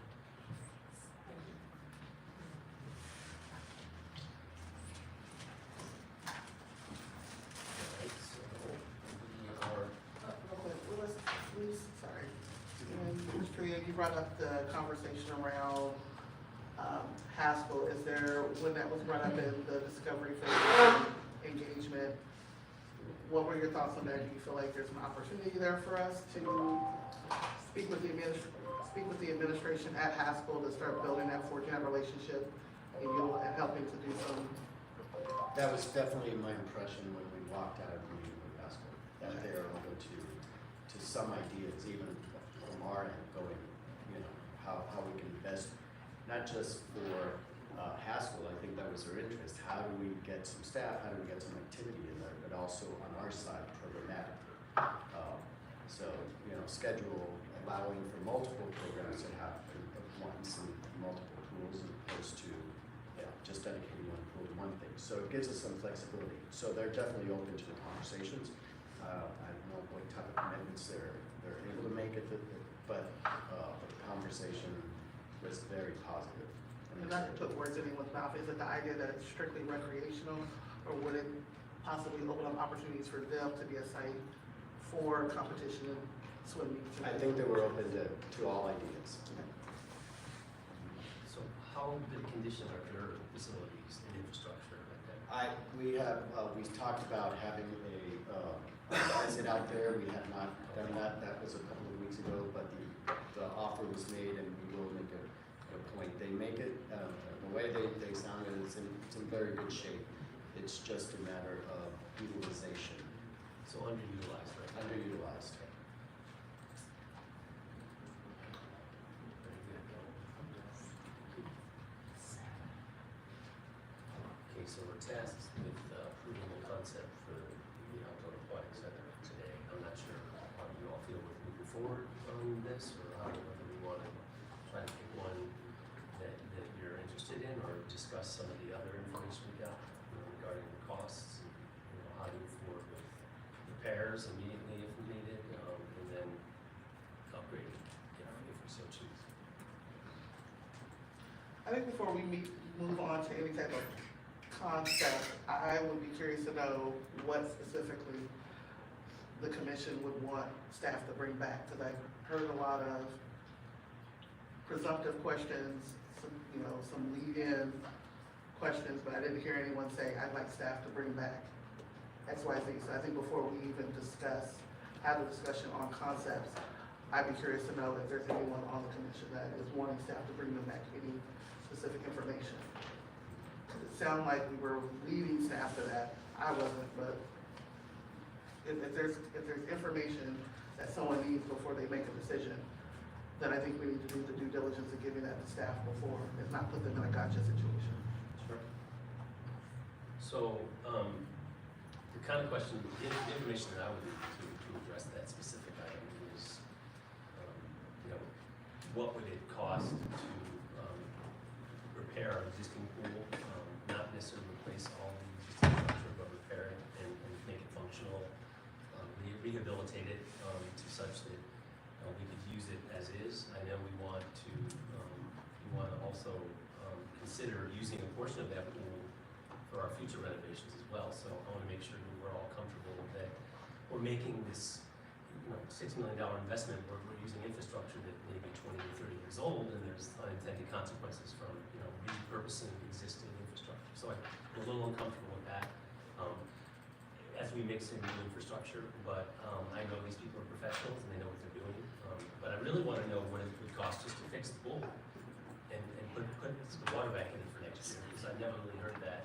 If we really are having sinking subsidence, if we really haven't done hydrostatic pressure testing on the piping we plan on using for the next 30 years, I don't know. It just makes me wonder if we're going to spend all this money on some mixed aged infrastructure and then end up with a bunch of problems down the road because we patched it together. So I'm sure this happens a lot, but for me, the questions I would want answered would be, have we thought about what it would cost to make the pool useful for another 10 or 20 years? And then also, what it would be like to maybe phase in some changes where we maybe put different aspects of these features in at different times as we can afford them. So those are things that I'd like back from staff. Because I haven't heard anyone suggest that we've ever even looked at what it costs to keep it and repair it. Yeah, we had those conversations a couple of years ago. Yeah. So, I wasn't privy to that, so. Right, I'm just letting you know for the record. I have, concerns I have is that piping, and the guys that, well, it's not leaking, we don't think it's leaking, but it seems to be leaking. I'm concerned about using mixed stage infrastructure, because once we get in there and find out that that's not the case, then we're gonna have to tear that up with some extra costs. And we've got some soft costs in there, but that could eat it up pretty quick. And I'm just actually pretty surprised that we were thoughtful enough to do core testing. Yeah, the pool, but yet we did not think to do any sort of pressure testing or scoping of existing lines that we were going to be using. So I'm really struggling with that. But we weren't thoughtful enough to do that. Suppose the two pieces of information. Yeah. We really didn't think about it. So question, because it's new, I'm not a subject matter expert in this. So is the scoping and pressure are those things that are typically done in the conceptual phase, or when do you actually do scoping and pressure testing, where we're at in this process? Well, I mean, if we're conceptualizing the use of existing equipment and resources, I mean, in reality, we are considering it, but testing it, of course, would happen in a later date. We just have to either decide we want to use that piping or not, and then the whole thing changes, and then we'll have to probably rebid the whole project. But if it was an area of emphasis, we would have put it in the initial RFP for the scope. Yeah, So we would have put an emphasis in the scope. And I don't know about, the water, is probably the hardest thing to control. And so I just don't know. Mark pointed out that there's some aging, we've got some problems. And so I just don't know how many problems we have with existing plumbing and piping. And if it's fine, great, but if we're gonna put new pressure and new devices and new pumps and new parameters that these things are gonna work under, it concerns me. That's what it is. That's what I've seen happen in the past when we retrofit existing plumbing like this, so. And I would just, excuse me. Sure. Thanks. But I would disagree, I think it should have been done at the concept phase, since we did it with the, checking to see if there's any cracks or whatnot in the pool, to see what that needed to be, where the, concrete needed to be changed out. It just seemed like a pretty basic test to do a pressure testing on the lots. Yeah, I just don't know how it is isolated all the lines, but I would say that, those are the questions, Commissioner, that I'd like to have answered, I guess, if we're gonna be considering anything moving forward. Well, I guess my understanding of a couple of things, obviously when this went on the CIP several years ago, the question was, we had some preliminary discussions, and then the first assessment was, this is going to be in excess of the amount of money that we have. And so the question was, if we're going to spend $6 million or more to fix it, what does the community want to see if we're going to spend $6 million? Do they want, even if it was $6.1 million to fix the pool, is that what you want, or do you want something different? And, that was, one of the considerations is what do you want different? What I understood was, if we, from early on, if we just said, we couldn't start with a blank page and say, well, we're just gonna build a brand new pool, in West Lawrence, and just, fill this in with grass, because that is a $15–20 million deal. And that by reusing this part of the pool is the only way we even get $6 million. That being said, I think those are good questions we need to continue to ask. But at this point, and I guess this goes back to the fiscal impact, this is a concept plan, with estimates of cost. We go from here, like we always do, from concept to architectural drawings to getting bids from folks who tell us. And as we saw in the consent agenda, sometimes bids come in high, sometimes bids come low. To me, I don't want to go over the budget, what we've had in the CIP for a long time, the $6.1 million.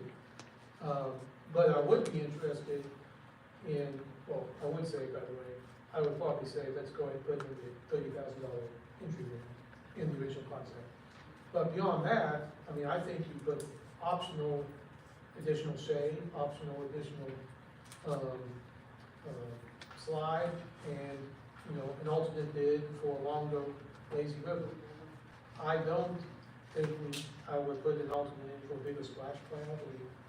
We have 2 other splash pads, thinking about a third. I think that I wouldn't look at. I think if you're going to look as an alternative, it could be a lazy river. Now, who knows? Those bids could come in $6.9 million. We could say forget it. It could come in at $8 million. We could say forget it. It could come in at $5.9 million. And we could say, hey, this is in the budget. Let's add something back here. But we won't know any of that until we approve a concept that they can start that design on. By the way, the other thing I put in as an alternative is starting in August, starting August 15th and being done by, May 31st. And what would it cost to guarantee that? And not, miss half of 2 seasons. I would want something in the contract about that. you know, if we can make that happen. And if the answer is it can't be done, well, then we know. But all of that is when it comes back to us and we make those decisions. You know, I would tonight approve the basic concept with those other identifiers as alternates. I think we could also ask them to come back with, before we vote on the contract, come back with estimates on the cost to repair the pool as it exists, as well as the testing on the pipes. And we could know that before we ever spend the dime, before we ever approve the contract. That'd be my suggestion. Okay. Mayor, do you have anything to add?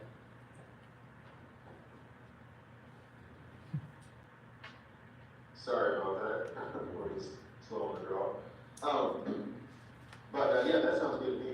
I concur with people that on, you know, especially the ramp entry for wheelchair access on the lap pool is with 30,000. Include that in the initial concept, but those points that Commissioner Nicolai made, I agree. At this point, we're just looking at the concept itself, but when it comes back to us for the actual contract, that we will hopefully have some additional information there that we've gone ahead and requested, so I hope that helps. Yes, Mayor, thank you. I would add, the other thing I think, based on the feedback we've gotten, is I'd like staff to go ahead and move forward in the next couple months while waiting for that, both talking with Haskell as well as developing some, you know, what would this look like? How would the 50-meter pool, working pool, and, you know, those work on some of those refined questions. Because if we can't answer them, that's something we consider when we decide to spend money. So I think spending that time while we get construction documents and bids to find out those answers, I think would be a good use of time. I would just have to add one thing, to the folks who are concerned about the ADA access, the basic concept does include ADA access to the smaller shower and pool, and then if we add on, we could potentially put it on the lap pool. But it currently require a lift anyway, right? But we want an easier access than Yeah, they have just a ramp. require. We have a ramp, the concept shows a ramp on both, potentially on the second floor as well as.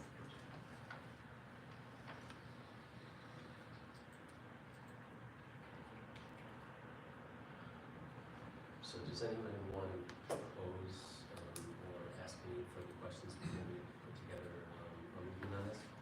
And I guess I would ask, I think technically the only thing on the agenda is to approve the concept, but we've added a few other provisos, Craig or Lewis, you've got kind of requests to bring back with it, and we'll be able to put those on the motion.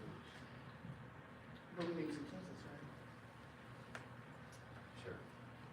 But we need consensus to approve a concept plan, but I guess what we also requested was additional information, so I guess something that would draw together the two ideas of either approving whatever concept plan you want to move forward with, and then also requesting those additional pieces of information. I guess my question was, you have a commissioner that's asking for testing, so where does that come in?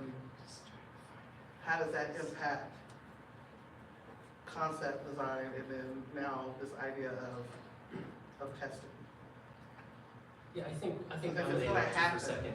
I think what I'm asking for is proof that when we spend $6 million, that the infrastructure is in place, is suitable, and will live as long as the rest of the equipment that is underground. And if we're not certain of that fact, then we should probably reconsider whether or not we want to replace the plumbing as a part of this. So you're saying you want testing to be done before you approve the final? Not necessarily. Yeah, there's no right now. construction documents, there's at this point in time, I just Yeah, want to make sure we consider that. I just want to make sure for clarity purposes, you're not asking for that right now. You're No, asking for no, I'm not asking for anything right now, except That's all I consideration want there. for clarity. Okay. So I make some concurrence, I'm a little slow on the uptake, but I'm in concurrence with the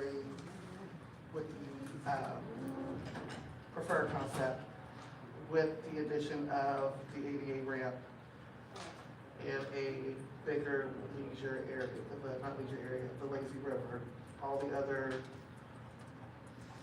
vanity items, we can look at something at a later time. Okay, so is that a motion? Is that all? There was also optional, additional shading. I just want to make sure we're Yeah, capturing no, just ADA ramp and lazy river.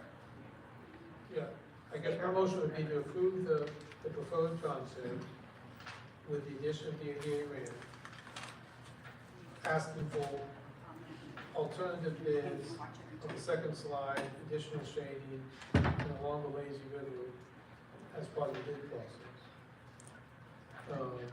And it would also include the two tests we talked about. Just, yeah, just. Contested Yeah, costs. yeah, just understand the cost, right? Right. Okay, so that motion was, so which one of you is making that motion? I'm ready. Okay, Commissioner Finkeldine made a motion, is there a second? Second. Okay, all in favor say aye. Aye. Aye. Nay. Those opposed? Nay. So the motion passes 4-1 with one commissioner in the negative. Okay.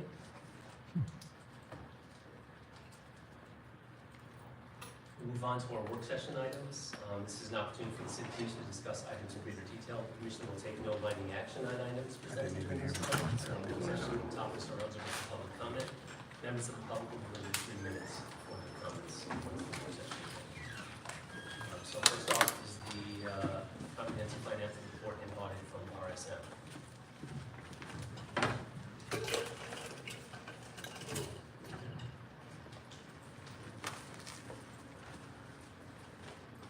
Good evening. I am Rochelle Matthews, the Director of Finance, and tonight we are pleased to bring you the 2023 Annual Comprehensive Financial Report, which I'll refer to ACFR from here on out. We also brought you the popular Annual Financial Report, more commonly known as the PAFR. To start off, the ACFR is a full set of comprehensive audited financial statements that comply with accounting rules and regulations as established by the Government Accounting Standards Boards. This large, complex document has to be audited by an outside independent auditor.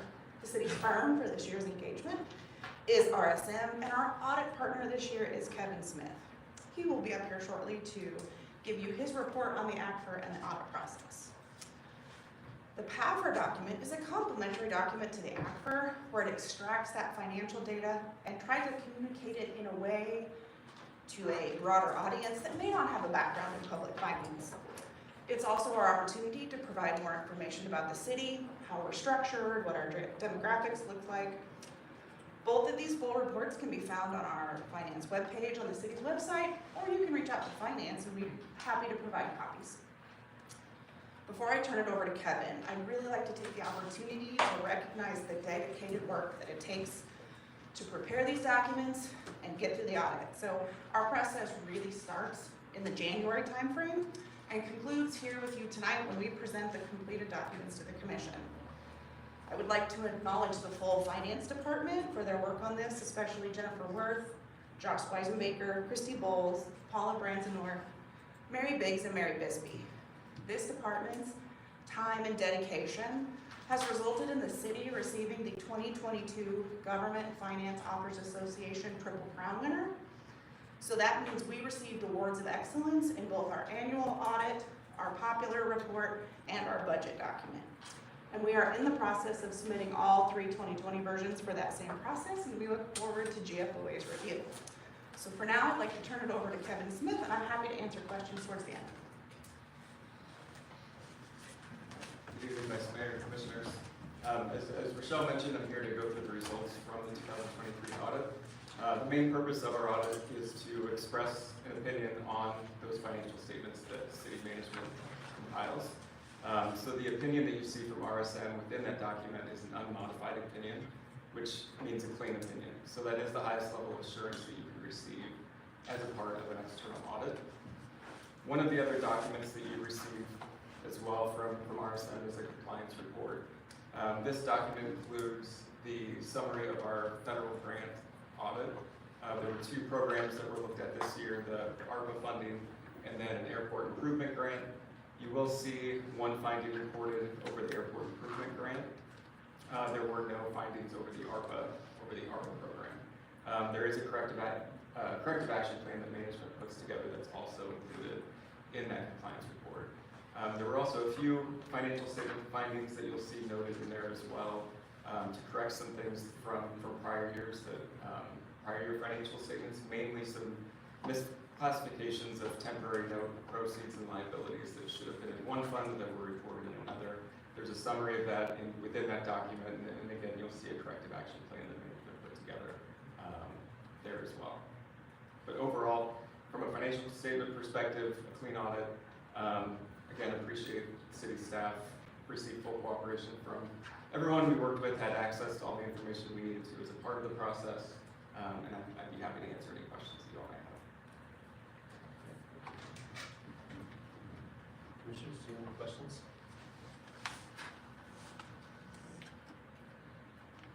Okay. Art, do you have any questions?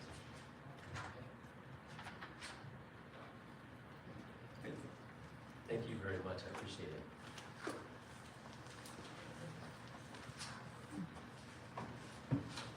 So, do you want to stand for any, if we don't have any questions, I guess you don't have any answer, right? Happy to if you'd like me to. A clean audit is always a good thing. Thank you very much for that.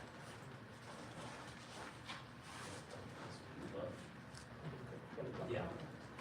So public comment on this work session item? Any online?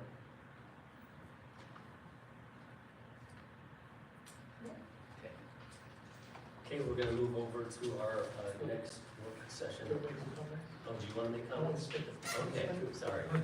First, I just want to, thank the team and Jennifer in particular, as she walks up here, for working on this audit. Lisa knows, Commissioner also knows better than I, but we haven't always had clean audits, and we haven't always had a very short presentation. It's often taken a lot longer to understand that, so this is a good accomplishment, important accomplishment, when you have the clean audit. And, I certainly appreciate the detail, and, it probably goes without saying, I spent a long time going through it, and I appreciate the detail, and it does give some good, overall pictures of how the city works, but, this is one of these items to me that people only talk about if they're bad. And we don't want to talk about when we're good, we need to talk about when we're good, that's very important, so thank you, and thank the whole team for your efforts on this. I was gonna add real quick that I appreciate the work, Kel, and especially Ally. I think it was about this time last year when we knew we were losing Jeremy. I think we thought our finance department was gonna implode. But I think as far as shoes being filled, I think you've exceeded that expectation, and I've appreciated having discussions with you, and I do greatly appreciated Ally's presentation and her being able to lay out things that I feel like that were started with that design and framework that Jeremy put together, and you all have just put your own spin on it, but I do appreciate it. It's helped me, for my 3 years I've been on the commission, so thank you very much for that. And if it's all right, I would like to add, I joined this process midway, and all credit goes to the finance team who had everything started and teed up and got me inserted into the process to where it was a pretty efficient and, I won't say quick because it does take several months, but it was a great way to get introduced to the team and get immersed in these financials. Yeah, I just would like to add that this process right here that we have in our hands today is a very intentional process. And the time that I first got on the commission, we had some serious issues with our audits and things that needed to be corrected, and we brought in staff with Brian and Jeremy Loomis, and it was very planned as to how we would get to where we are today. And and I just appreciate all the past work that's been done, and the commissioners hung in there, and, you know, were able to, get enough support to provide the funding to put into new financial systems in place to help out, and you and Ally have continued that, and I really do appreciate it. But this is very intentional and very planned, so thank you very much. Anything else? Well, we might, and this may not be the right place for it, but is it time that we look at changing or putting it out for bid again, our auditor? Yeah, I think this is the 6th year for this one. It is, we did go out and received a proposal again from RSM and accepted that extension. So we did go back out, didn't make that selection. So I think we're in year 1 of 3. Okay. Correct, and as part of that process, we did request a partner rotation. So you would have seen Kristen Hughes up here before.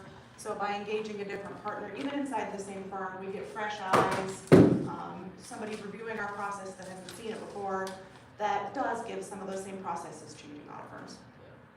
Did we not get any other bids?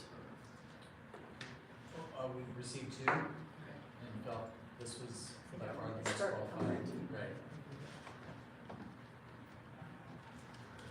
Thank you.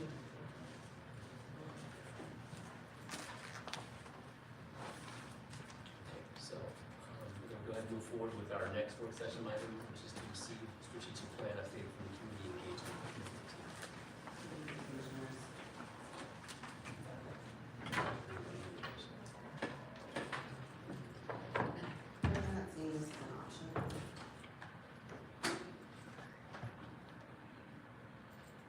Thanks, Jake. Sorry, well, I just thought I wanted to myself. Commissioners and Vice Mayor, Mayor on Zoom. My name is Corey Wallace, and I serve the city as our Director of Communications and Community Relations. And tonight we'll walk through our community engagement commitment area and kind of explore how it engages and interacts with not only our community members, but the strategic plan that drives our actions forward. Thank you.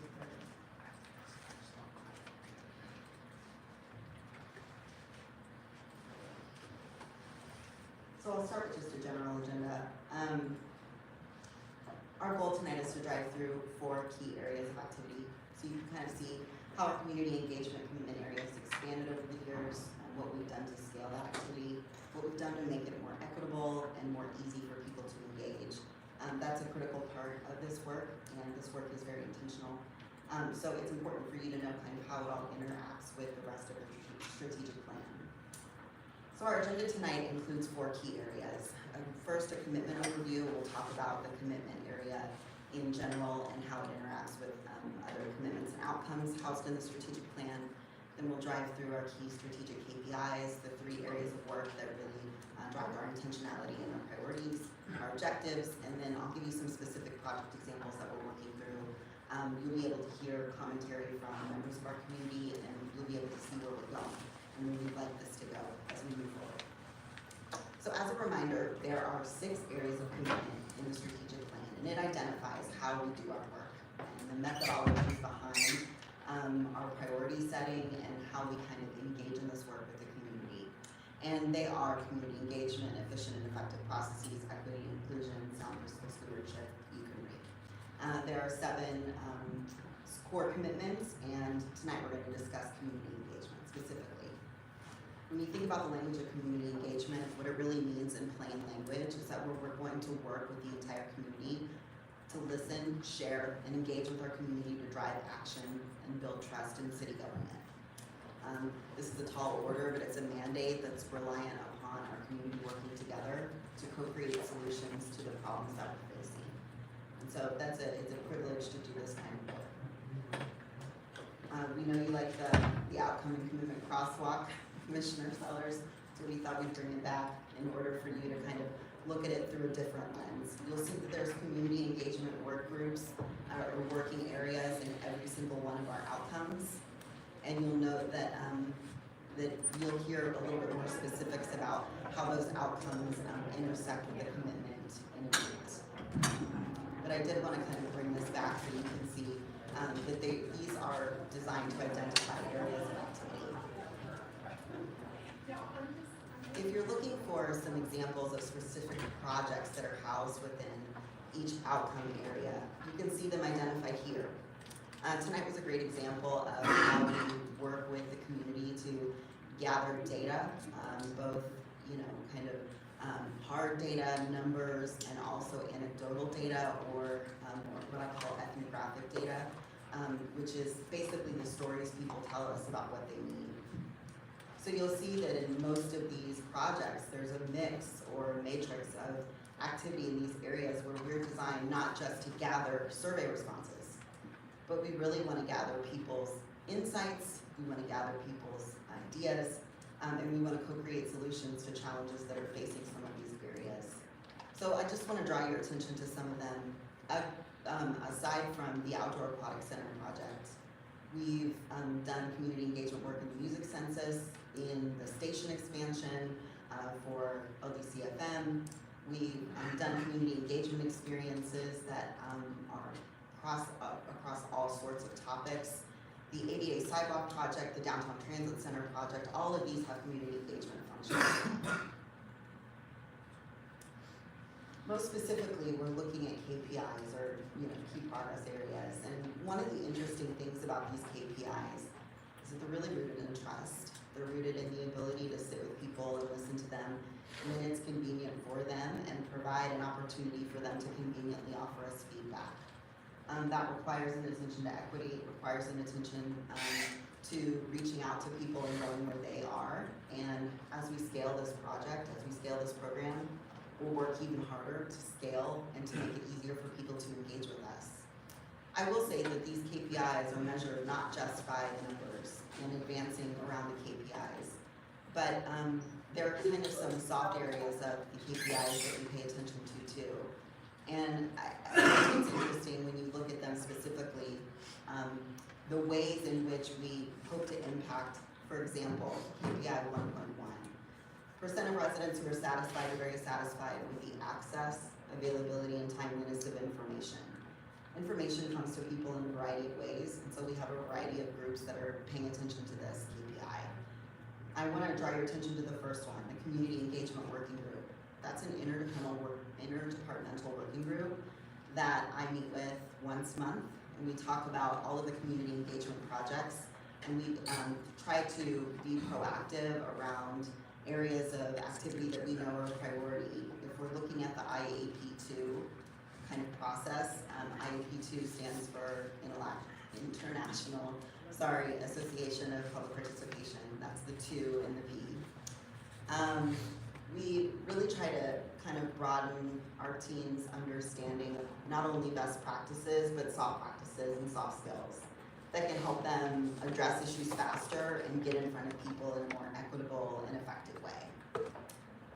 Team Lawrence is working through an IAP2 training expansion. To date, we have around 50 people, including myself and the rest of my team, that have been trained in IAP2 best practices. That comes to us through a membership in an organization, IAP2, that has allowed us to really explore, where this industry is going and how this work looks. But I will tell you that we are not just limited by what IAP2 is indicating. This community has been engaged in a public conversation around where we should be going probably since the inception of the City of Lawrence. And we want to be respectful of the nature of community activism in this community. And so there should be a space for community activists to feel heard. And we are monitoring what community activists are telling us. We've sat down with community activists to discuss things with them. We answer their questions as they come to us. But I do want to kind of speak to community activism and how it looks within this framework, because it is a part of the community conversation here. And I want you to hear that it's something that we do monitor, we do attempt to build relationships with activists. Traditional communications mediums, what that really means is our website, our flame newsletter, social media. More traditional outposts for identifying ways that we can educate the community, update them on projects, process, and that also includes a relationship with journalists. This is number 2. Percent of residents who've engaged with the city department in the past year who were satisfied with the overall quality of service provided. Again, our community engagement working group works across Team Lawrence to identify methods of improving customer service, what we call community care as a philosophy. And we're beginning to work through a process improvement project that will improve our community care, really, and improve our community service. I think that's an increasing priority, not only for our community. We're intimate enough. We have less than 100,000 people who live within the city of Lawrence, right? And so we have the opportunity to really build bridges and build trust and rapport with people who feel like, you know, maybe one day they want to engage with our app, our City of Lawrence Services app, also known as C-Click-Fix. They want to let us know there's a pothole, you know, on 6th Street. But there's also an opportunity for us to do some broader engagement where we respond with respect to emails, where we answer people's questions in a timely manner.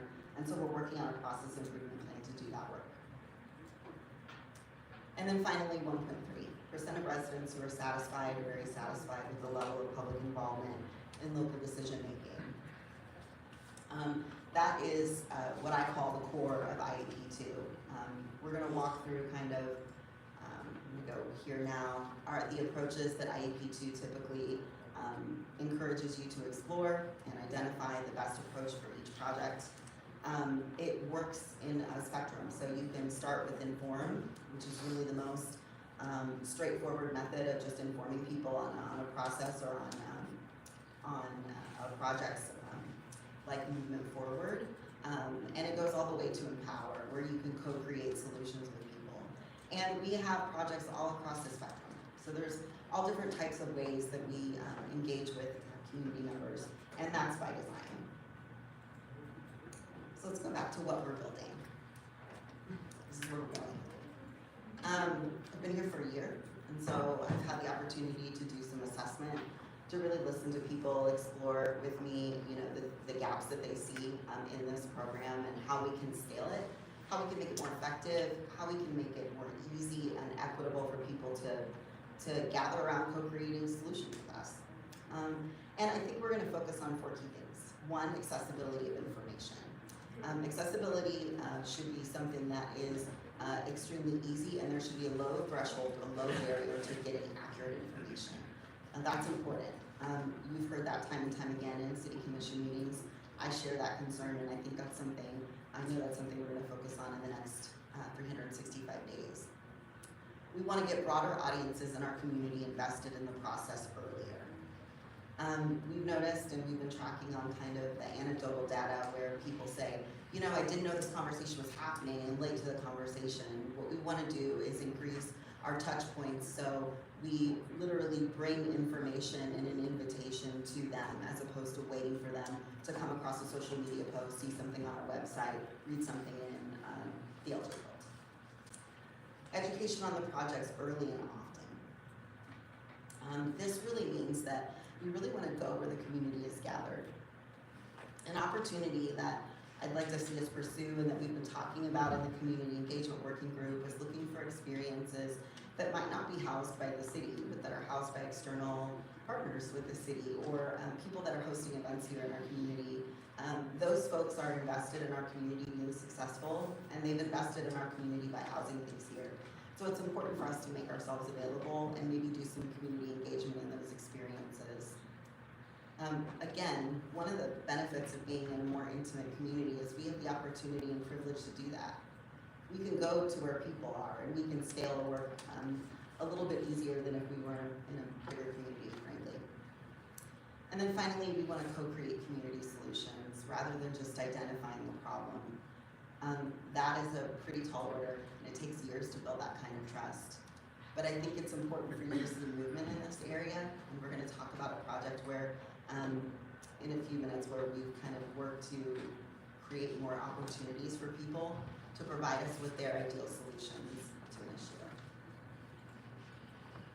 Here's some strategies at work. I'll go through this briefly. I just wanted you to see the variety in strategies that we're using here in the city. So beyond in-person engagement projects would look like community meetings, town halls, focus groups, interviews. We don't just do things with large groups of people gathered in a room. We do those experiences where you might possibly put a post-it note up or co-create with a group of your neighbors. We have those experiences, but we also pay attention to the data that we collect in focus groups and interviews, one-on-one conversations, meetings in someone's business. We consider all of that to be community engagement. Online engagement projects involve digital surveys, the city services app where we gather data on what people care about, what they're frustrated by, and then finally sentiment measurement. Those are strategies that we think are really critical to getting hardcore data around what we share with you. If you have a question about, the community engagement strategies around, for example, the Pinckney neighborhood, we should be able to provide you with hard data where you can explore that with us. Community engagement projects look like ETC survey, email surveys. We call that the community satisfaction survey. We always want to have materials with a feedback instrument. So where you might before have seen just here's an update, we're going to, and we are working towards including more QR codes, more direct email addresses that go to a variety of people who can respond to a question. Balancing Act is another example of a community engagement project that went directly to folks. Let's talk about the results of the Balancing Act. So you've heard about it a little bit from that, the results from Ally. And a few of you had the opportunity to attend some of our in-person Balancing Act experiences. But we worked to consult with the community on the 2025 budget. We hosted 2 in-person community meetings. You'll see the dates there. And we collected more than 500 online responses via the Balancing Act. We're in conversations about those contributions almost daily. I know there are people in the finance team and on the budget team that are definitely in conversations about those results daily. But I wanted you to see that this is an opportunity for us to really ask people what their priorities are and what they believe the community's priorities should be. And that feedback is reviewed by our team. We learn from that feedback, we learn from the feedback they provide to us about the tool. So it's not just about the questions, it's about how they feel like they've been able to engage in the process. And so we've gathered some really great learning about how we could proceed in the future to involve more people. The Winter Emergency Shelter website is another great example of, we noticed a call for action online, on social media. We do measure for sentiment and trust online, and we noticed that there were a number of community members who had questions, and in response to those questions, we put up a website. Those are the kind of straightforward things that people might not consider community engagement, but they really do impact, I think, people's trust and ability to come on to a city property, a website or a social media post, and see how they can help and receive assistance. So you'll see kind of the areas that we attempted to address on that website, and I'm really proud to say that our team put this up in less than 24 hours after we noticed that there was concern from the community about where to find safe shelter or where to provide assistance or who was providing assistance and where. Another great example of a more specific project is our neighborhood engagement work in support of the village. So community engagement for the village was extensive, and there's a reason for that. That conversation took place over a long period of time, and we were offered the opportunity to work with a neighborhood stakeholder group of 13 people.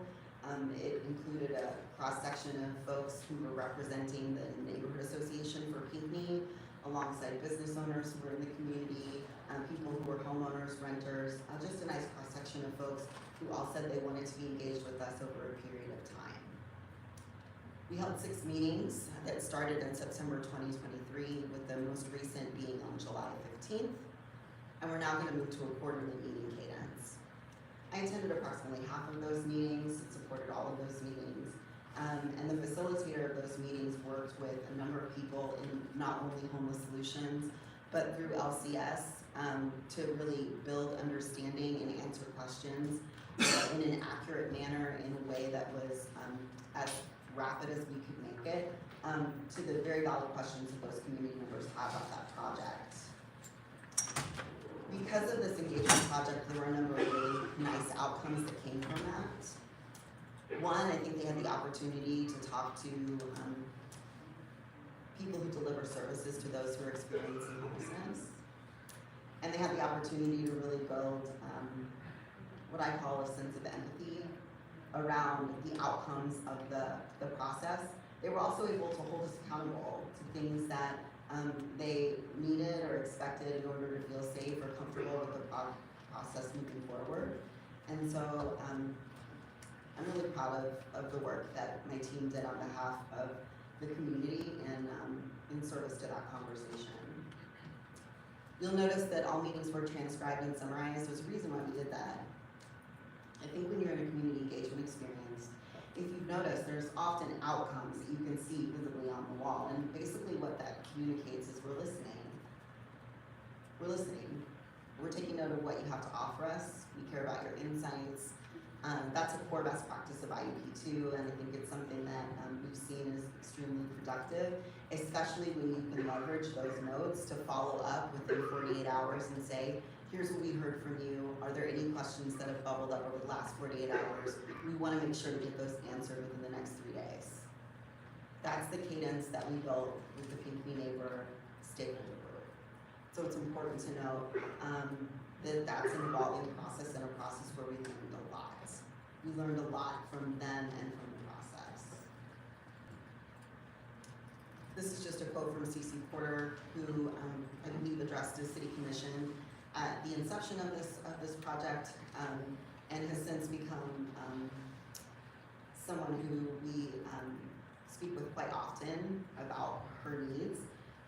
She owns and operates now 2 locations of the Children's Learning Center, which is directly across from the village.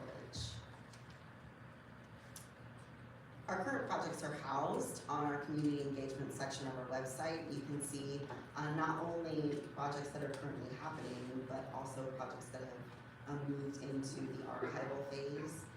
You'll be able to see a lot of notes, data, process summaries, and feedback housed in those little tiles. And we think that's important so people can continue to see movement around areas of interest for them. What's next is the Achieve It dashboard. That's going to help us monitor and communicate to the community movement around the strategic plan. Every KPI is housed within the Achieve It dashboard. You'll learn more about that in the next couple of days, but I did want to highlight that as kind of an opportunity for you for any community member to monitor movement around the strategic plan in general. That again, I think is a core part of community engagement, is monitoring and communicating progress in 4 areas. And with that, I'm open to your questions.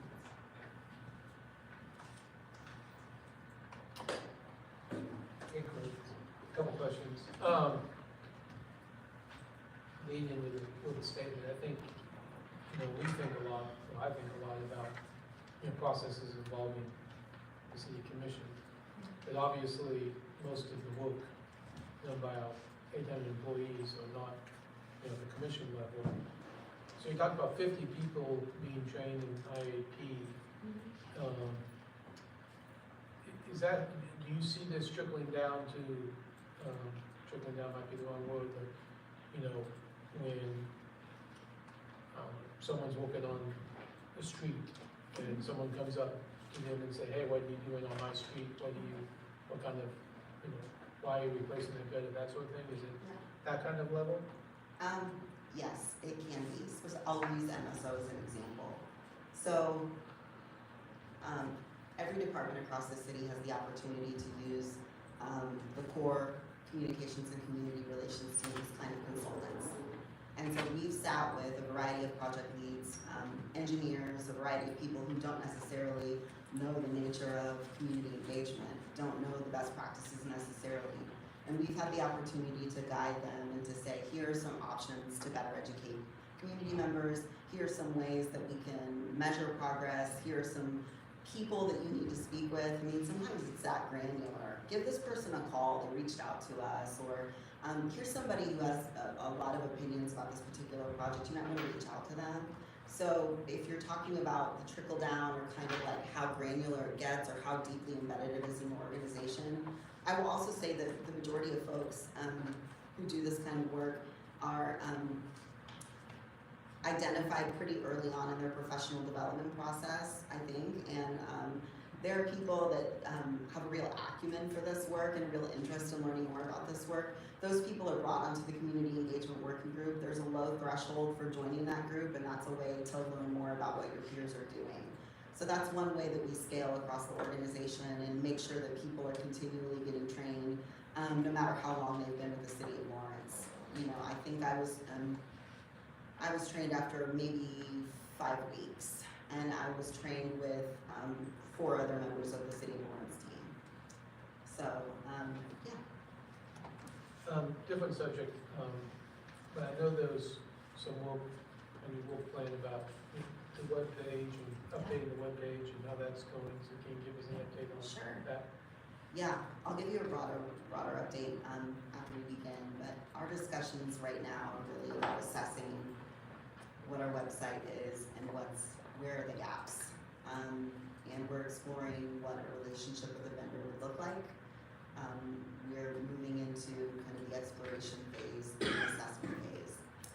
One of the things that we need to do and that we're working on currently is indexing the entire site. What the index does, it essentially creates a roadmap for every single page, what pages are dead, what pages are no longer accurate, who no longer, what pages are just sitting out there that haven't been visited. We can track all of that data. So that's a critical part of the assessment phase. I will tell you, updating the website is an ongoing process, but it begins with a selection of a strategy and approach and a vendor. And so I'm looking forward to updating you on that. If I can be casual for a brief minute, one of the things I've identified is that our website was built on a network that is no longer search term optimized. So essentially we have a roadmap around our website that it's very difficult for search engines to search through and look at and identify where people want to go. And so we need to really look at the structure and navigation of our website to make sure that when people come to our site to look for the top 5 reasons they would visit the City of Lawrence website, that even if they search through a search engine, it drives them to the accurate information and to the appropriate page immediately. That's something that we talk about a lot and that we're working on a strategy to address that. I think that's a key part of any site's functionality. It really is that specific. We're talking about making a very broadly built site more functional and more efficient.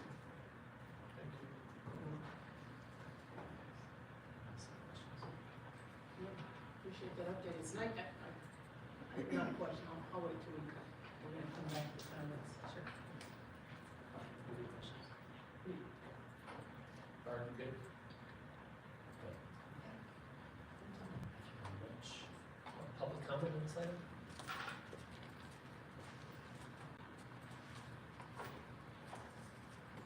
Doesn't look to be any online? Stephen Watts. Excuse me. Thank you. You know, I appreciate having the communications department come up here and pat each other on the back so fiercely.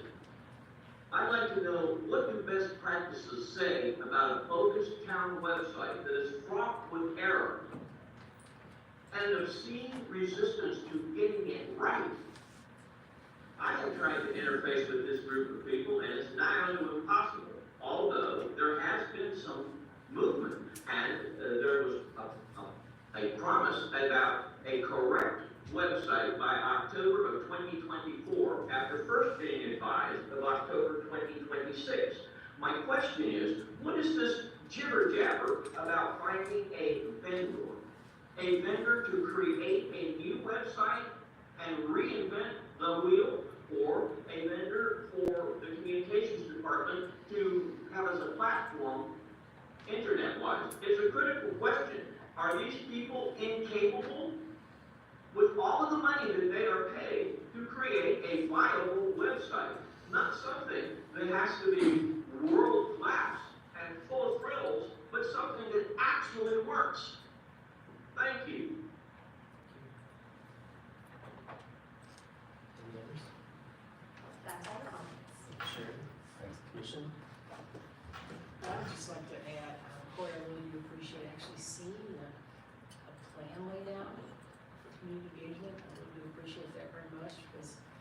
historically, the mantra was lean better public engagement, lean better community engagement.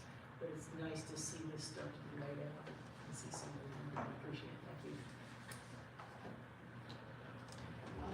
Corey, just a couple of things. One, thank you for the presentation. I know we've talked about this several times in different iterations offline, so I do appreciate having the commitment team come and present to the commission as a whole. I wanted to share just a couple of things. One, on the indexing of the website. I think that'll be good once you kind of know what that looks like, what the timeline's going to be. I know I've done similar working for KDHE, and our timeline was a complete year. We had to index and map out, and we had to map out over 5,000 pages. Again, looking for those dead spots. And so it is one of those things where you're not necessarily fixing the plane while flying it. You're trying to build the plane over here while also making sure you're fixing this plane. And so I think just letting us know once we get an idea of what that's going to look like, because it flashes me back to when I was on HRC, and that was one of the questions that came up when I was a member of HRC is, when are we going to have updates to the website again? You know, it has to do with platform modernization. It's just the nature of the process. So I do appreciate that. There was one particular in 1.3 KPI, just the percent of residents who are satisfied or very satisfied with the level of public involvement in local decision making. I think in the next, I think that'll be something for your team to focus on. I know in several core community conversations that we've had, I think there's a little bit of there's a disconnect with the community. I know recently with the NAACP and their program with their presentation with the DOJ, a lot of folks were talking about, you know, community involvement in decision making and not understanding or realizing that there is a pathway to that. And so there's a little bit of education, but also there may be an opportunity for more engagement on that. So just I can see where 1.3 could potentially be a point of doing a little bit more in-depth engagement with community partners, activist organizations, to really suss that, you know, scope that out, not suss it out, scope it out a bit. So, thank you. And I think just to follow through, I caught kind of the same question about the vendor. So currently, you mentioned that our website's not indexed. You don't have an index of the website pages? That's correct. Okay. And so the vendor, you would charge with for creating a website or managing the website? As it stands right now, we need to assess what our needs are, so we can develop a scope of work with the vendor, but How would you, like, because it is something that it'd be nice to be able to manage internally, especially when it's moving all the time. There's tons of platforms you can use to make it, you know, easy to do. one of the conversations we're having, that's an excellent question, one of the conversations we're having with potential vendors is the fact that right now we're operating off of a WordPress site, which allows us, right, open access to making changes quickly. We don't have to file it through a ticketing system. So if you want to talk specifics about how to monitor and manage a website, I definitely have preferences, and those preferences are rooted in expediency and accuracy. There are a number of vendors who operate in this space. They meet different needs for different clients, and I think part of the assessment is identifying what our needs and priorities are. I do appreciate people's need and expectation for an accurate website. I share that expectation, and I assume that as a mandate. That's critical. But that also, the bar is on the floor, right? That's a pretty low bar of functionality, and so what we want to do is work with any vendor that we select to address a number of needs that we have identified through the assessment process. Great, thank you. I would only add that I do agree that I get used to things like Google, you know, trying to get me to the right page rather than going to the website and using the search bar. And it does not work well with our website. You cannot get to a page you want without going to the website and then using the search feature. And that could be improved. Thank you very much. Any comments, questions? Guess we will let you go. Thank you. Okay, now we're going to move on to, what's that? Oh, sure, how about how long, 5 minutes? 10-minute break, so at 7:58, we'll reconvene at 8. Oh, wait. All right, got old Josh Seiden next. Is that next? I think it's next. How are you doing, Kevin? Good. How are you? You here to speak against Josh? What are you here to speak on? Oh, you know. Position, yeah, that's right.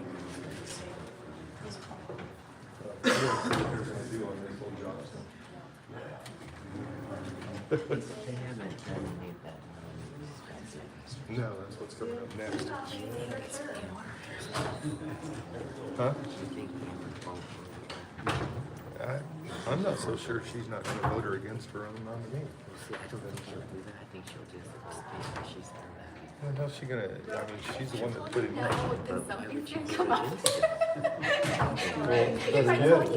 Well, why won't she take credit for it? What's this? I don't know why she won't take credit for it. She's the one that put him up. Do you need this back? No. Okay. I'm having trouble seeing some. Doing the mushrooms? No, just my contacts. Fair play.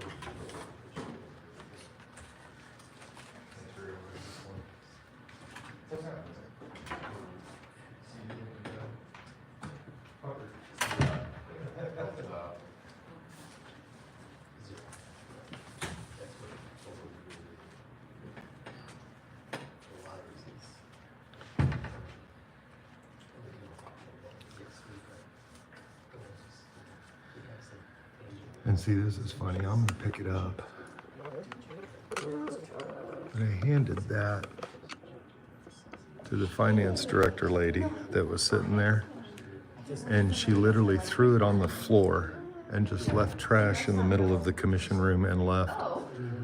So I'm gonna go ahead and pick it up, but I just want everybody to know that that was your finance chair that left that there.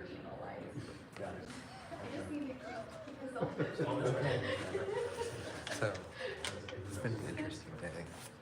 So I hear the city feed is down. Oh, I don't know. Yeah. Anybody type in, is the city feed still down? Go ahead. Originally nominated for HRC. I got a call this afternoon that I switched to affordable housing. Do you know who? Yes, Jeremy. Really? How'd you find out that? Really? She doesn't tell anybody else anything, apparently.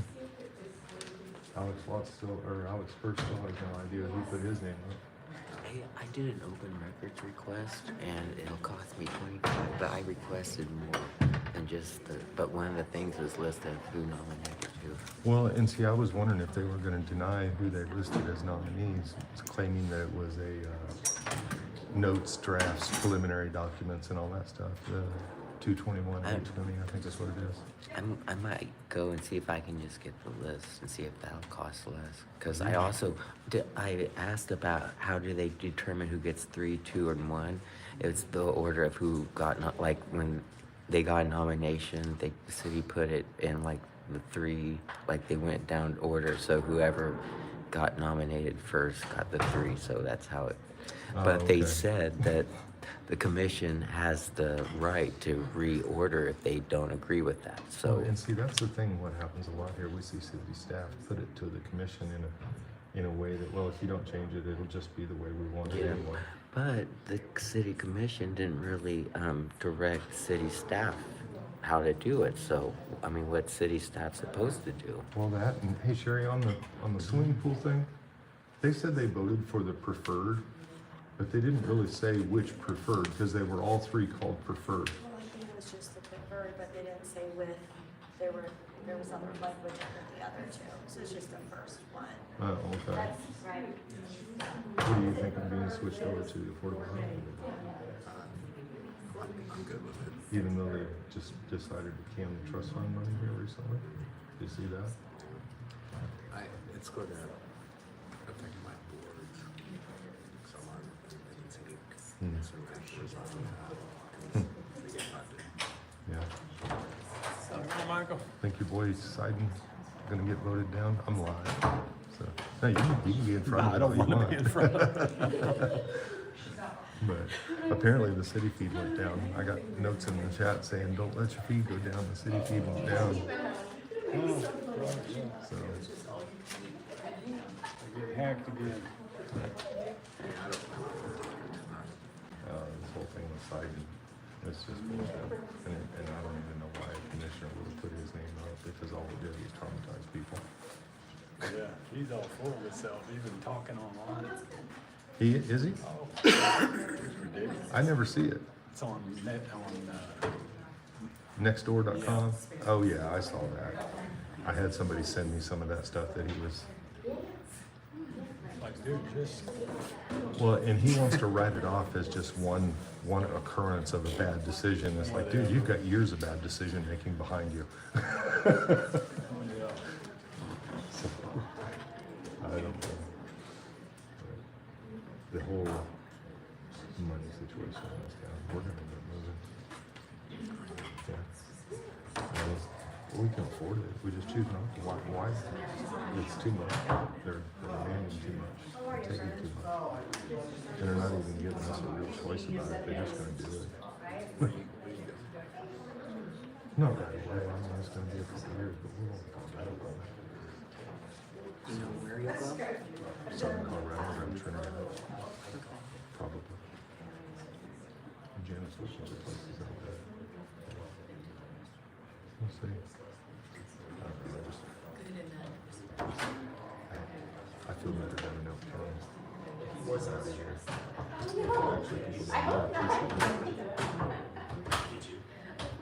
It's kind of surprising listening to the community engagement lady talking about how they engaged with all the audience. I don't have anybody else. So you might use this opportunity I can to name get it. better get better seats than we're sitting in. I can name a few activists they haven't engaged with. Is Coy still here? No.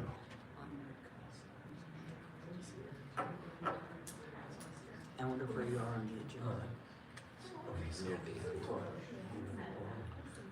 So did she just move over there then? Is that what it was? I thought she left.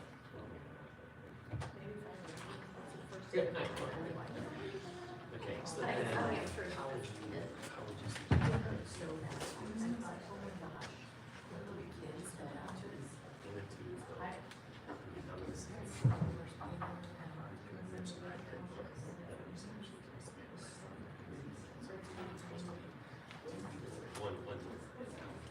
So could I look at your agenda, please?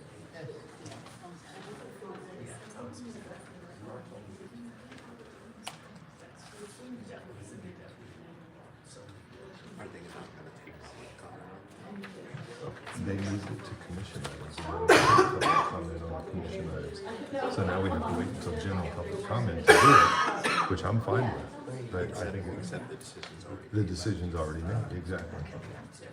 Exactly. So it's obvious our input. And the crazy thing is, this is the first time they're appointing boards and they're not taking any public comment on it either. They always have before. He's being nominated. It's, but, you know, the city's making it as difficult as they can for everybody to public comment about stuff. We just did this one, right? Yeah. I picked up the trash that you left.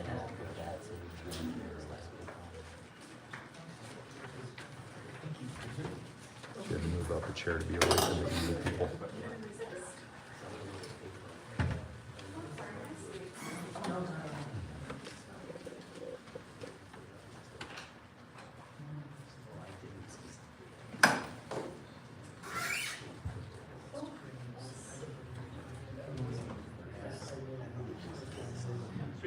Okay.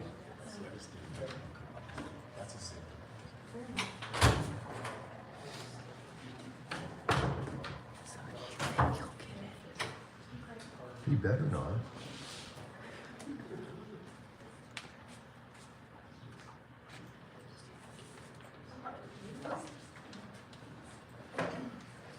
Okay, we're back after our 10-minute recess. Next item on the agenda are commission items, and that is specifically to consider approving our board members as listed. Last time we addressed this issue, we picked the name of the board and then asked if there were any additions or subtractions or approvals. I'm not sure how you want to go about it, but I thought we'd just do it the same way. Any thoughts?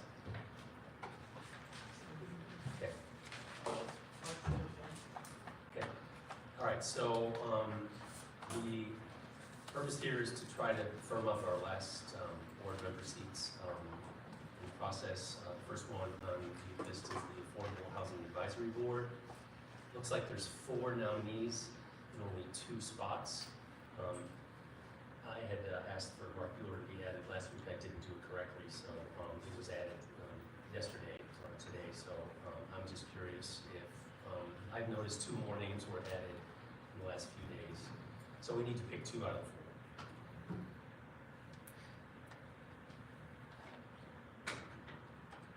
Vice Mayor? Yes, sir. I do notice that Mark Bueller looks like he got more than one nomination. Okay. That's what that asterisk is for, am I correct? I think that's correct, yes. So would that be preference then, since it's a more than one nomination? I would think so. Okay.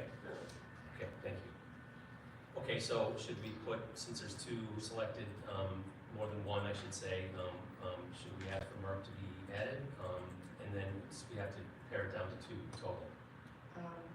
I mean, I think a matter of someone being nominated by more than one commissioner doesn't necessarily mean that they're equally deserving to be on a board. I think, one, if there's anyone here, if any of the nominees are here and they would like to speak, I think we should give them time to speak.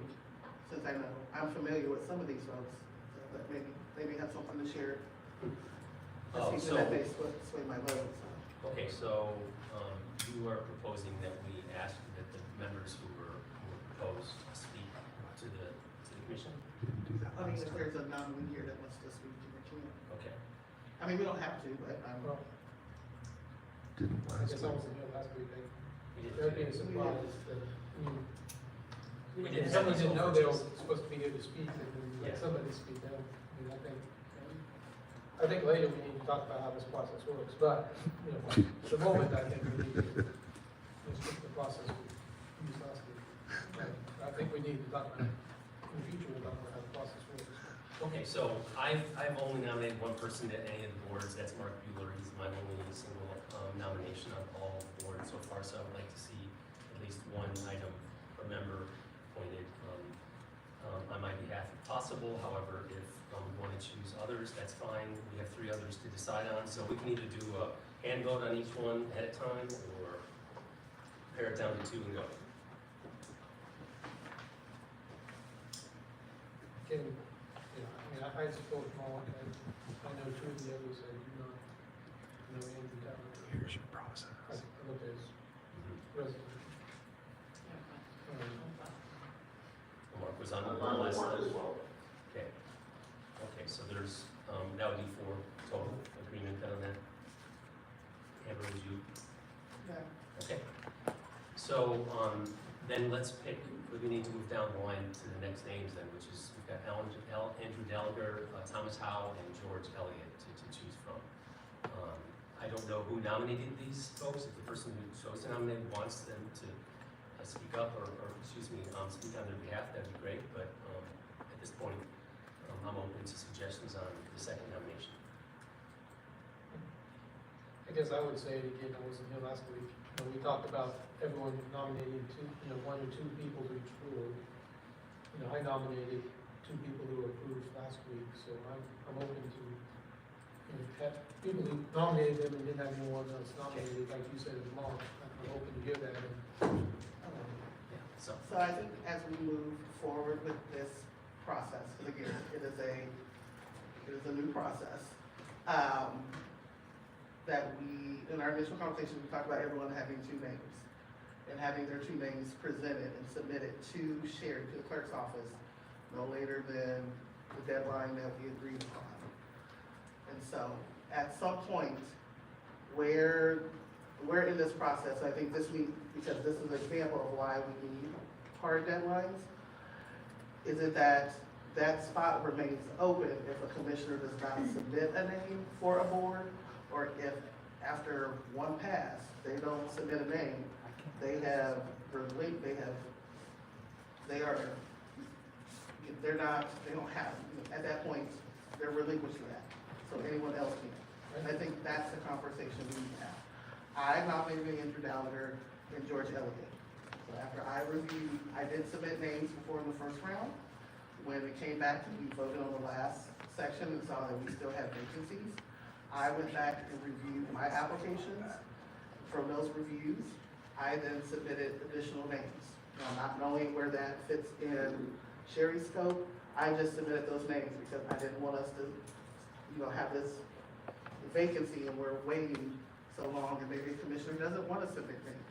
Maybe a commissioner doesn't feel comfortable submitting names for a board and commission. And I think that's something that should be articulated so that Sherry knows that, so that Sherry can then share that with other boards, with other commissioners. So we do it, and I think that's a safe way to do it. I mean, I want to say it was a little bit difficult for me to produce names for the Environmental Sustainability Advisory Board, because I didn't want the Sustainability Advisory Board to come back. But it did, and so I did my due diligence to look at the nominees and also to reach out to folks who I knew who expressed interest in wanting to be impactful in some way around environmental sustainability in the community, and encourage them to apply to it, not just so that I can put them on the board, just so that they can be considered amongst all the commissioners of whether or not they were worthy of being put on the board. So if there is a commissioner that has not submitted a name for the AHAB, then I am not opposed to them being able to put forth their nomination, since they have their nomination before. So if that's the case with you, Vice Mayor, then if your choice is Mark Mueller, then it's Mark Mueller. Thank you.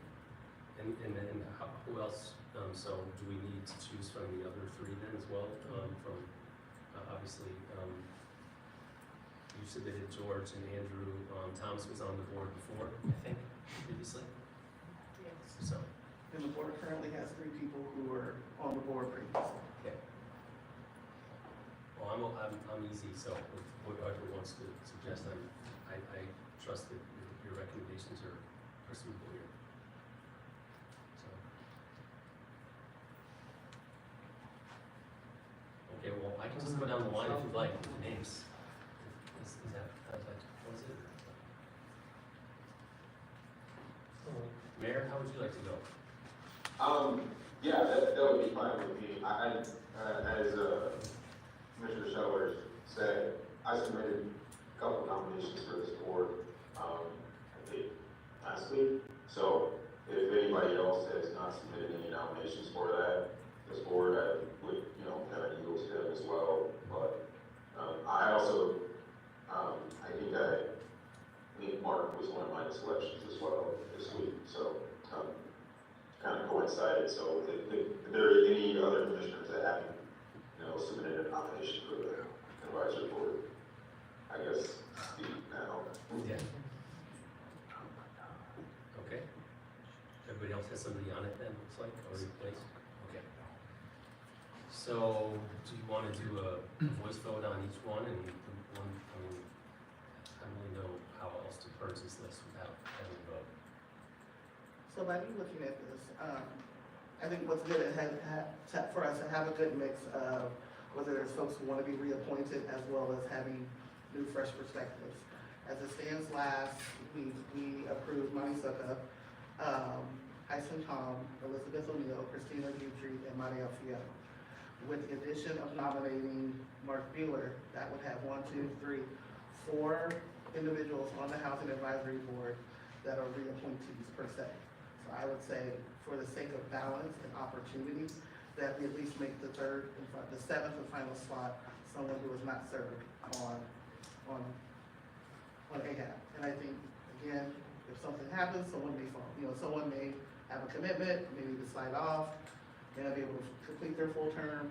We still have a list of folks, very, I believe, qualified individuals who would be able to step in and take charge on that board, or any of these boards. Okay, so is there one particular you want to suggest as the first? I don't want to be dead, will be here till 10:30, so let's just go in order and go with Mr. Gallagher, because I do believe he's a new appointee. Okay, is there a motion to approve the Affordable Housing Advisory Board with Mark Bueller and Andrew Gallagher? Is there a motion for that? I move that we appoint Mark Bueller and Andrew Gallagher to the 6 and 7 spots on the Affordable Housing Advisory Board. I second. Okay, all, motion and second, all in favor? Aye. Aye. Those opposed? Yeah.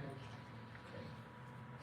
Motion passes 4-1 with, I wasn't sure how we Commissioner do it. Finkel dying. I wasn't sure how we do. Oh, how we're doing the vote. Yeah.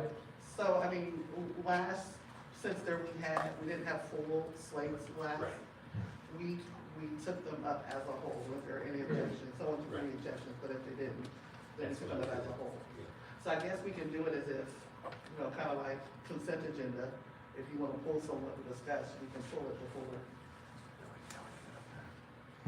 Therefore, About let's try again before. So the community police review board, we have, 5 nominees and 3 open positions, is that correct? So we are in the same position where we need to choose, fewer than the number provided. If there's any, suggestions on, choosing the 3 or removing any names from the list for consideration, please do so. I would ask to remove Joshua Sidon from the list. Okay, that's one name, and currently we are in need of, 3 total? So we need 2 more, one more removed from the list. Yeah, I nominated Douglas Miller, he was my second appointment. Okay, so you would be the Why person. not? Yeah. How about Adam Kellogg?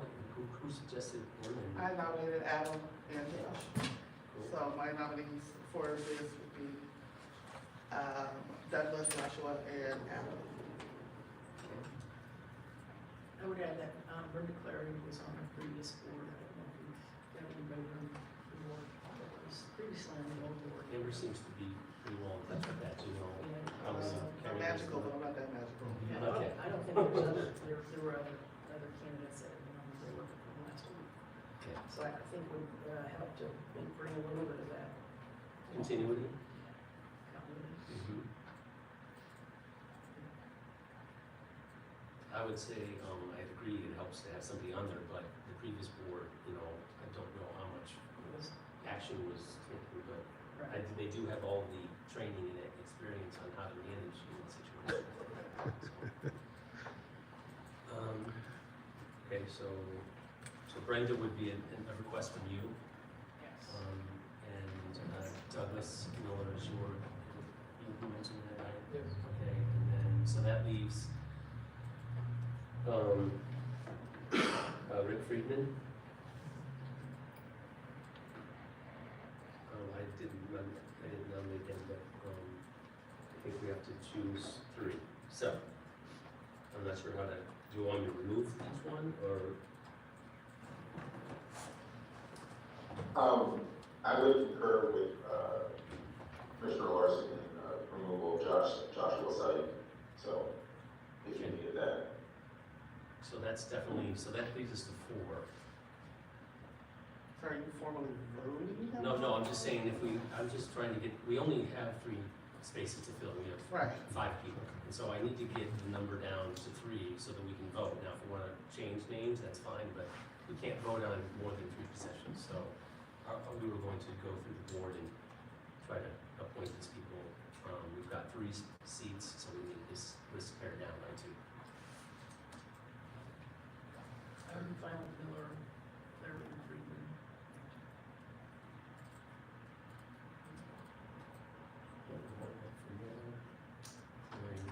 If there's anyone gonna push hard for it, it'd be for Adam. For Adam Kellogg. Yes. My 2 cents, it'd be, Miller, Kellogg, Clary. Kellogg and Clary. Okay.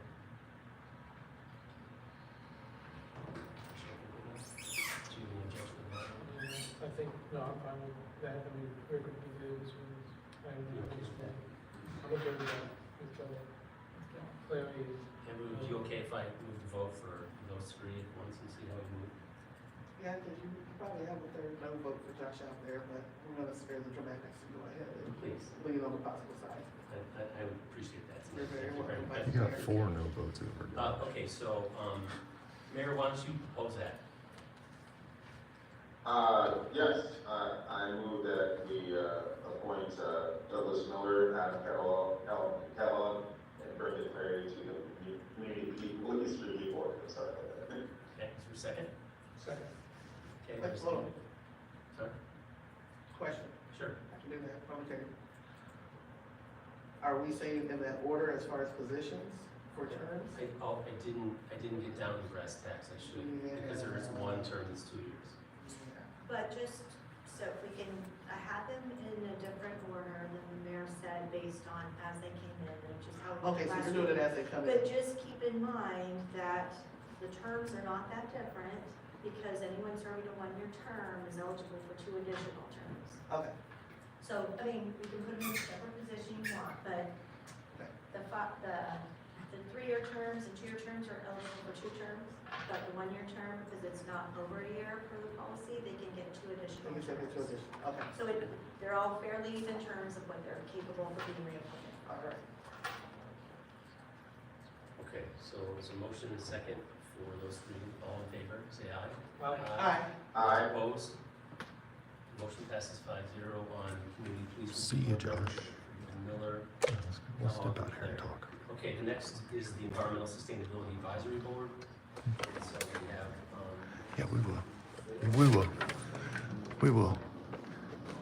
We will. I just think it's funny how they got out of that Josh vote tonight. Yeah. And because there were solid 4 no votes there. And I had already got him on record about this. I didn't get Little John on record, but and she admitted that she is the one that did it. But she definitely wasn't going to stick up for him. And it's interesting how we get out of this without any discussion. Right, like why are they removing him? Yeah, I mean, in one sense of the word, in one board, she's talking about how qualified they are and how they need to be qualified. Mm-hmm. But she nominated Josh Seiden. Right. She And thinks he's then, qualified. and then in this text to me though, but no, I disagree with that though, because she didn't nominate him because he was the most qualified. Because she said it right here on her text to me when we were talking about this, because I told her that if you nominated whoever nominated Seiden is a fucking moron. That's what I sent to all the commissioners right off the bat to start the conversation with them. And she said she wasn't a moron, and I said nominating Seiden does, but that's her response, guys. He applied. I'm giving him the opportunity to state his case as to why he should be appointed. That's not a nomination. He applied. It's not a vote of confidence. And from her? Yeah, it's interesting how she got out of that tonight. Yeah.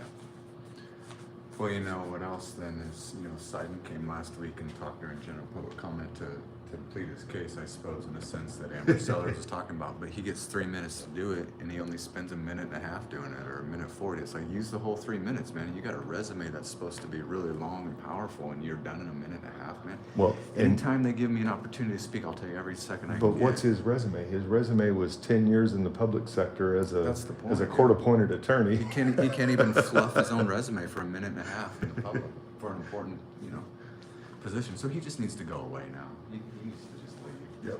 Fuck him. Fuck him. So we got general public comment coming up after. They've got this, and then we've got another item. Somebody thinks they're gonna nominate him for another position later on. Yeah. We got the city manager's report talking about the anticipated budget deficit. Let's not forget about that. When they come in and want to spend more money. It was interesting there that Amber Sellers says she's going to save the dramatics by not, going forward with a vote on Seiden. More like save face, not Exactly. dramatics. Yeah. Come on, lady. You're saving us from seeing the vote and discussion of this process? Oh, you're gonna save the dramatics? What are you Right. talking about? It's called open discussion for the public to see, it's not dramatics. Well, and we wait until the very last possible second to say, I'm the one that nominated him. Mm-hmm. And sure as hell didn't stick up for him. What was the point? I think it just shows how stupid she is, man. She didn't even bother to think. She didn't even bother to think about what that means to nominate her.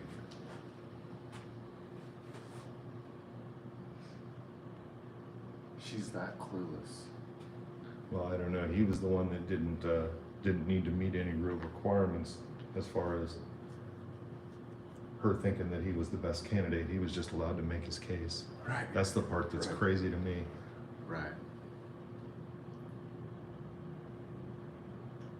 Yeah, it's kind of funny. Last week she wasn't advocating up there to have people come up and state their case, but after citing it during general public comment, she's like, well, you know what, maybe we get everybody else up here as well. You know? Well, and that's the other thing. I was going to wonder about that too. Are they just going to adjust who can speak whenever they want to? Right, exactly. Yeah, they Okay. could just at any point say, all right, if anybody's here, we didn't announce it ahead of time, give everybody a heads up and a fair treatment to do it, but if you're here, go ahead. Do it like Elk County does. That Just might- tell you you're over and leave. That might sway our vote, but you know what? We don't choose shit fairly in here anyway, so it doesn't really matter if it's fair or not, right? It doesn't matter. So did anybody look out there to see if the Lawrence feed is back up? The TV in here is not sounding very good. He turned it up. I turned it up a minute ago.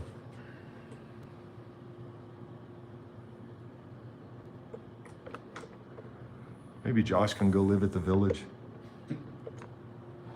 Do some community engagement. Probably not a very well-liked guy there, I imagine. Anything? John, this wasn't even a paid position he wanted. He was just trying to pad his resume a little bit while he was downtime. Well, I think it was a last-ditch effort on his part, and part denial and delusional as well. When he said, "I'm not going anywhere," it was like him saying, "I'm not going anywhere to the community." But it's like, really, you're gonna have to because you've made a complete fool out. You disgraced yourself so much. Well, You John made a suggests complete fool out of yourself. You're an attorney, and you got taken to the mat, no problem. Denicola thinks that Jill Gillette ought to hire him down there. Wouldn't that be great? Those two would fit together well. We would be moving down there for a couple of weeks at that point, wouldn't we? See what's going on down there.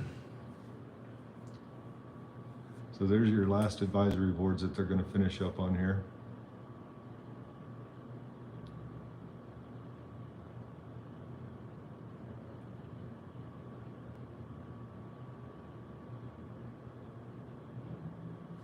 Don't you guys like the quiet meeting, Shelby? There's one of the decent cops that are around here. That's Shelby Brohard. Aren't you a school resource? It was, yeah. You not anymore? I don't know. Oh, okay. What school were you at? Free State. Free State? And how long were you over there? Oh, that's right. Hold on that thought there about her being the decent cop. Aren't you the one that went and was talking when I was protesting? Didn't you go to Sunset Hill as well? Weren't you also a resource officer there as well? I wasn't Oh. officer of that. Huh? Oh, no. Oh, okay. You didn't cuff Justin ever? No. No. The officer there looks just like you. Was there when I was protesting, then would go over to Free State and run her mouth about me protesting there when my daughter was there, and it was getting around that she was going and that the officer was talking shit about me protesting there. And I think it was you. You were never at Sunset Hill? I've been out at Sunset. Yeah, I think it was you. That's why you look so familiar. That's why you look so familiar. So, I mean, you can still think she's a decent cop, but that was really unprofessional. She's always treated me all right. That was really unprofessional and unnecessary as well. Yeah. No. But, I mean, everybody around here thought I was just some crazy motherfucker anyway, so it doesn't matter, right? Just pile on.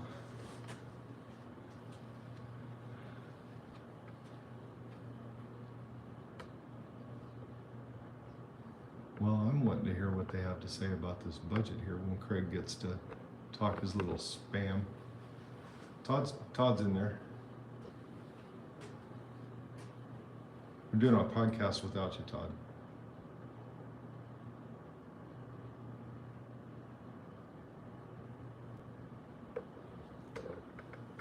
Yeah, I'm gonna go back in and listen to the rest of this, and then we got public comment at the very end.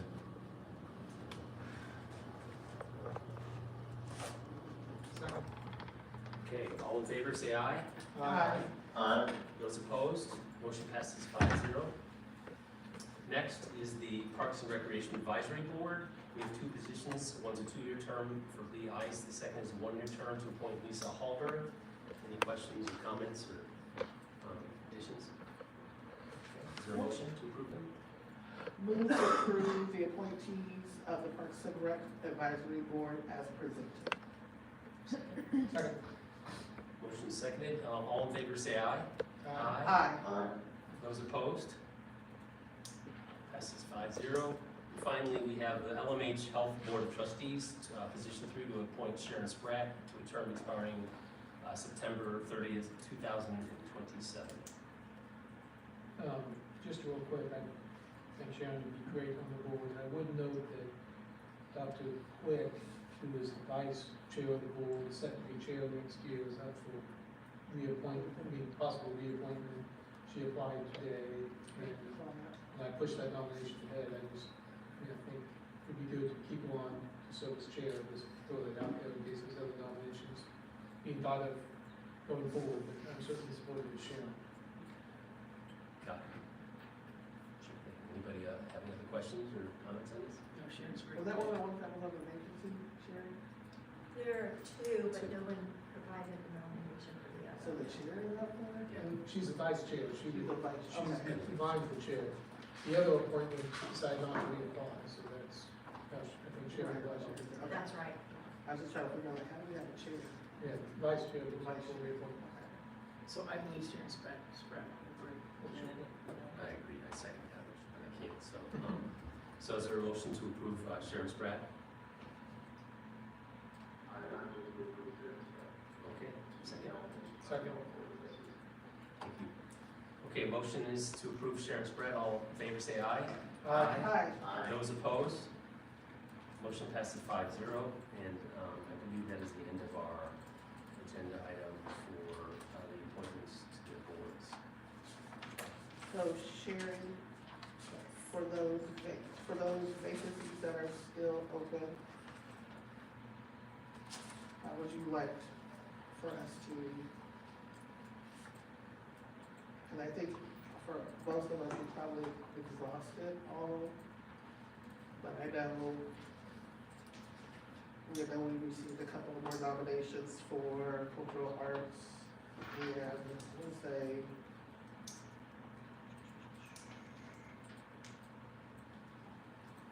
I think that was it for cultural arts and Parks and Rec. Aviation advisory. Yeah, I don't know, I'd have to look to see if everyone is applied, so I don't think that's the case, but we'll update those appointments tomorrow, and then your list, they'll be removed because they were appointed, and we'll have a sense of how many applications. We can also do a push for those. Okay. Work with communications to kind of do another push for the boards that are open and need spots. But we have a forum for all of them, so we can move forward.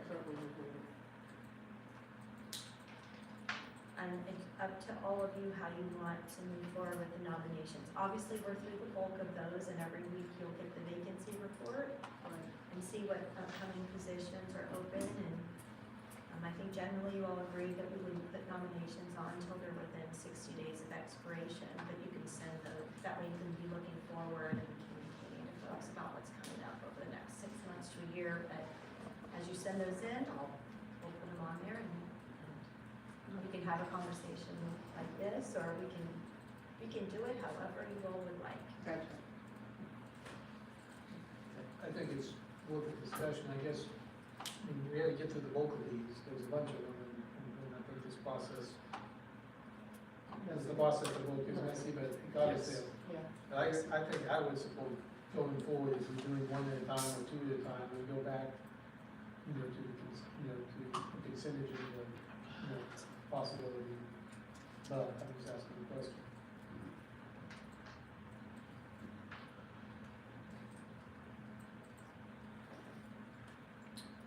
Okay, all the questions answered there. I think we should move on to the city manager's report. Thank you, Vice Mayor. The more substantial item of these two reports is the update on addressing the city's current fiscal year budget. A lot of discussion is obviously put into the 2025 budget, which takes a lot of work. Just as challenging has been a partial year closing the same gap that we've identified as a challenge in 2025 that's confronting us this year in the sales tax, falling short of estimates. So our team, led by Allie Porter, has been working on those different scenarios. They're focusing in three areas. One is existing operations, largely what things haven't been spent, what vacancies do we have, what are some things that we can reduce now and minimize impact on services.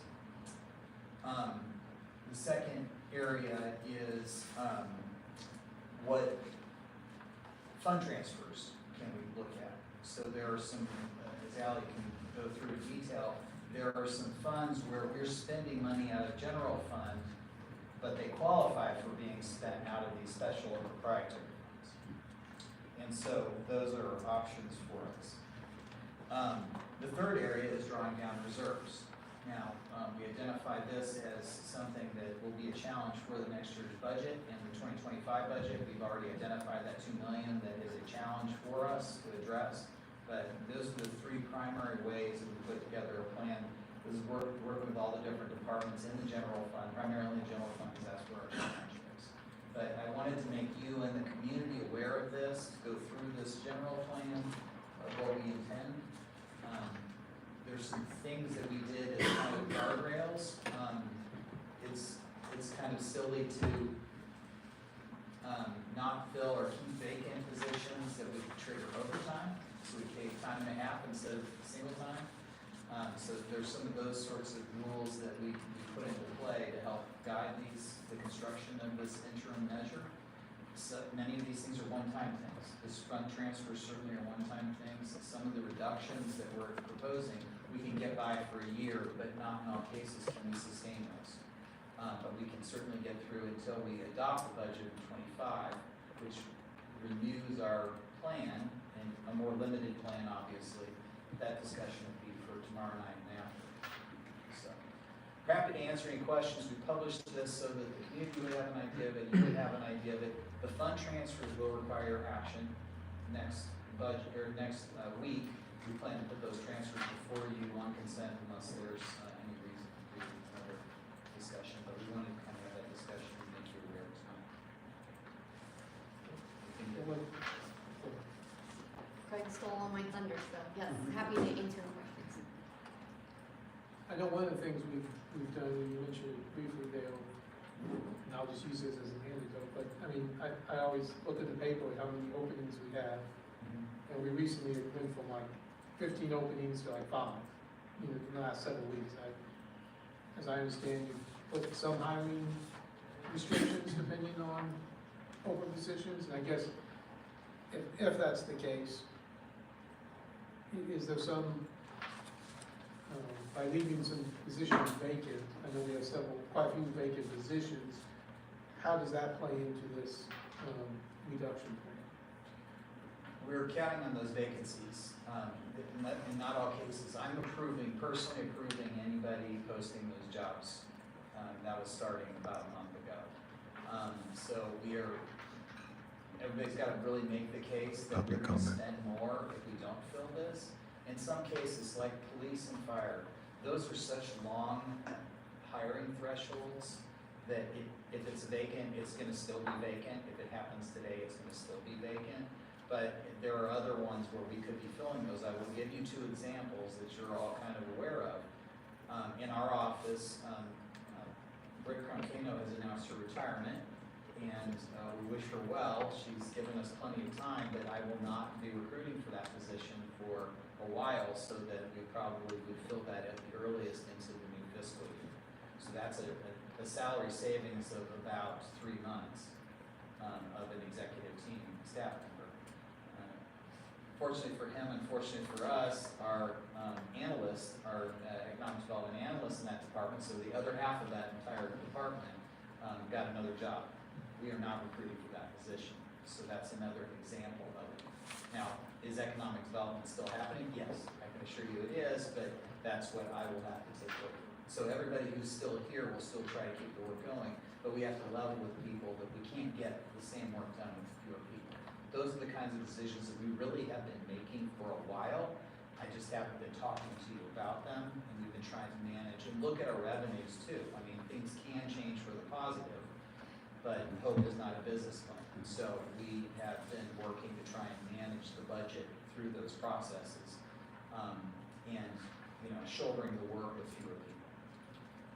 I guess that was kind of my point. Some of that's baked into, they don't necessarily, but those examples don't show up on this. But that doesn't mean there's other ways we're trying to. Right, we tend to, I asked for a 2-pager, so that, you know, it wouldn't be too cumbersome, and also, you know, the effort to put together these plans is significant. We really did 2 budgets this year in this process.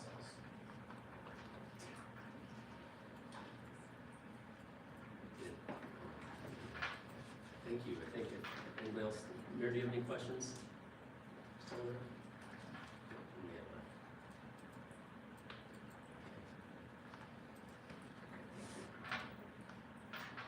So I'll take public comment on this.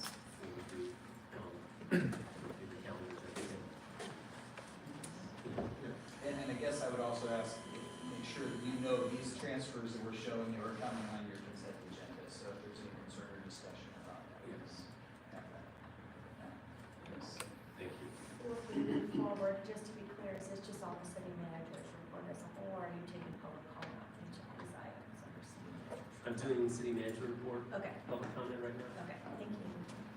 I got an idea how you can save some money on that budget there. And stop discriminating, retaliating, and violating my First Amendment rights when I come here and speak. Just like I did last week, or just like you did last week when I was speaking in here. It's gonna cost you guys it could cost you guys close to $1 million just in attorney's fees. Just attorney's fees, close to $1 million. Mind you, that's just attorney's fees. Olathe School District was sued by Jennifer Gilmore. She won her case, and that district had paid north of $750,000. And Jennifer Gilmore and I have the same attorney.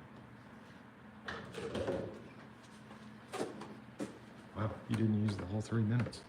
Any other comments? Yeah. Mark, that is the one time that Justin didn't use his whole 3 minutes. As I said earlier, your city manager claims that he's taken a lot of actions to control this budget stuff and control the fact that we're running into deficit, but we still have people bringing in projects that are exceeding budget. I think that's a directive that the city manager can be given by this body to not bring another project in here that exceeds the budget in the CIP for that. And I think you guys need to be given more options that are below the budget, instead of just having the one option that meets the budget and then we got these 2 others that are above, way above. I think we need to bring in some bids for really staying within budget, meeting the project goals, bring in bids that actually meet the requirements that have been set forth already. This idea that you can just keep spending, yeah, I think he realizes that it's not going to work, but we're not doing enough to curb it. A little bit of in-house stuff for a couple months, 2 or 3 months of executive level salary doesn't come close to the shortfall that we're talking about. And it's going to require some different thinking. I'll give you another 2 minutes there. Any other public comment? Hi, this is Chris Flowers. I just want to throw out an idea how we could make some money. Is some places before have done like calendars where they put like their firemen or their policemen. They do like they get them kind of half naked and they sell calendars. You could do that with some city staff. I've seen decent looking city staff, and you maybe do one with women, one with guys, marketed to the public. I mean, you put them in bikinis or Speedos, I think you're gonna sell some calendars. Also, another idea I've mentioned before is, like having some kind of raffle or something where you get to name like a new street. I think people would pay money to try to name something, and like you have streets that you're constantly making. Why not, like, how do you name a street? Like, give the public a chance to win the rights to name a street, maybe. Just throwing that out there. Thank you.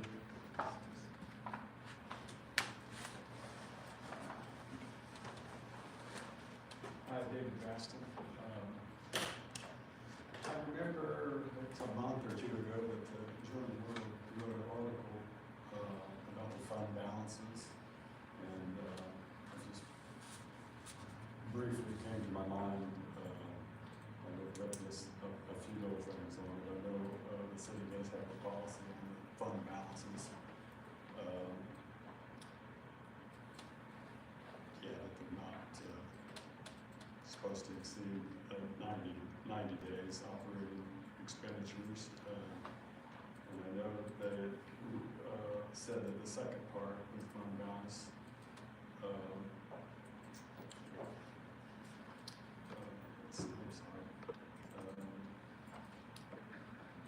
it's not supposed to fall below 60 days of operating expenditures in general.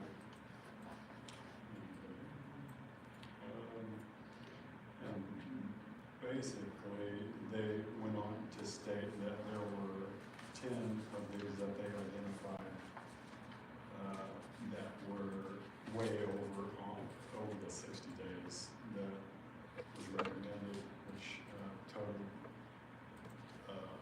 $47 million in excess. So I don't know any details about those, but if that's excess, then I don't see why we can't come up with a shortfall out of those excess above board policies. So, pretty much.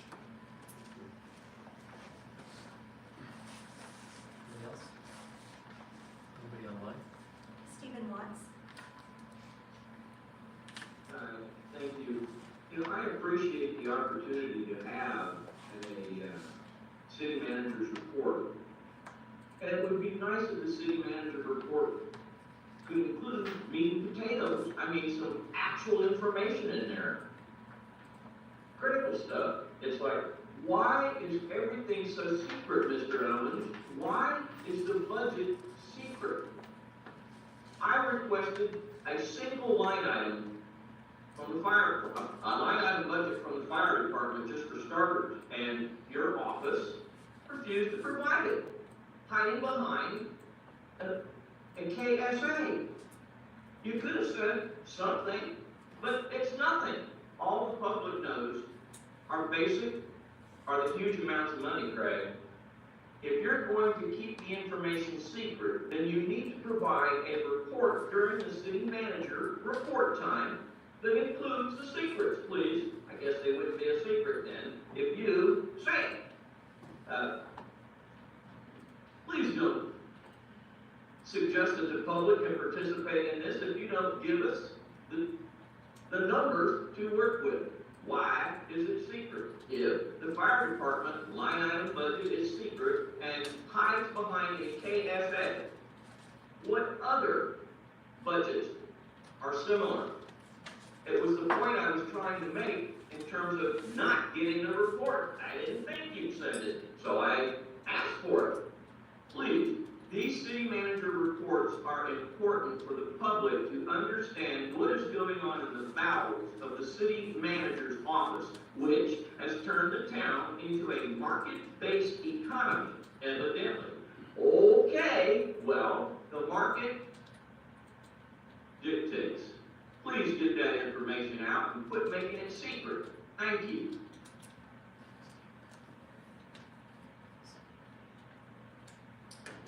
Julie Jones.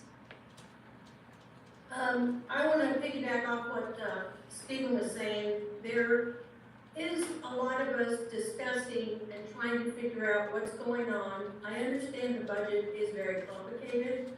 As I go line by line through the budget, I see the items in the city that Mr. Owens has spoke about being in bad shape and needing repairs.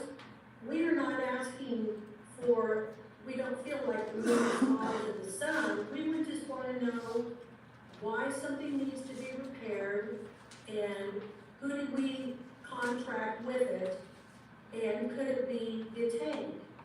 Could it be put off for a year or two? When we get those budgets, it says, give us your input. We feel like that's a dog and pony show telling us, there's your input.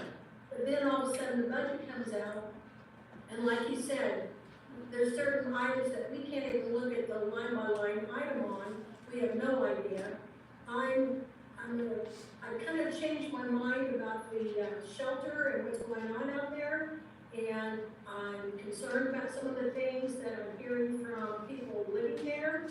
I understand there's another bedbug outbreak at the Lawrence Community Shelter, but I don't see anything posted about that. I just want to know what's going on. We would just like to know more in the city. If you want us to be more on board with you guys, we'd like to know what's going on.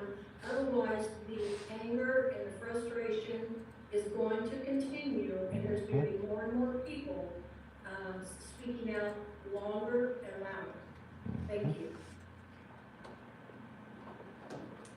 That's all the public comment. Can we review future agenda items? Is there anything to talk about here? I would like to ask Craig one question on your general fund budget for 2024.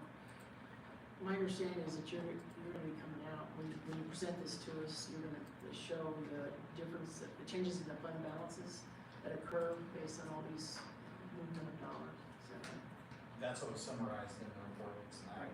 And it will show the same information that you will be taking action to move, formal action to move those. You see those in quarterly budget adjustments. Since we just had one, we'd like to get that done independently as a single action. But this is what we would normally do quarterly. Correct. Will we see an updated fund balances? Yes, we'll show you. Yes, that's what I was, okay, thank you. Anybody else have any question on the calendar? No. Move on to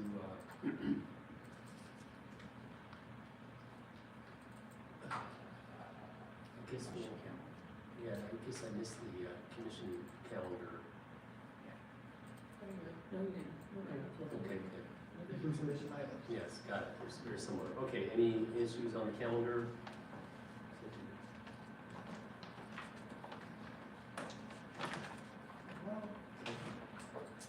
Okay, so I guess we'll move on to open public comments. Terminating our television service at this point. It's been off for a couple hours. Is it?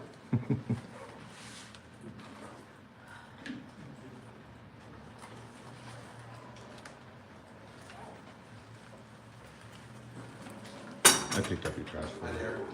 My name is George Kevin Elliott, North Lawrence. I made a prediction at the City Commission a few months ago, and I'm really, really sad to say that it's come true.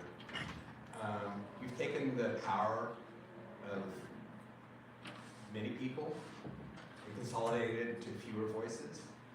You consolidated it into white, privileged, heterosexual voices. And in the process, it developed into cronyism instead of transparency. I wish you could have done better. I really do.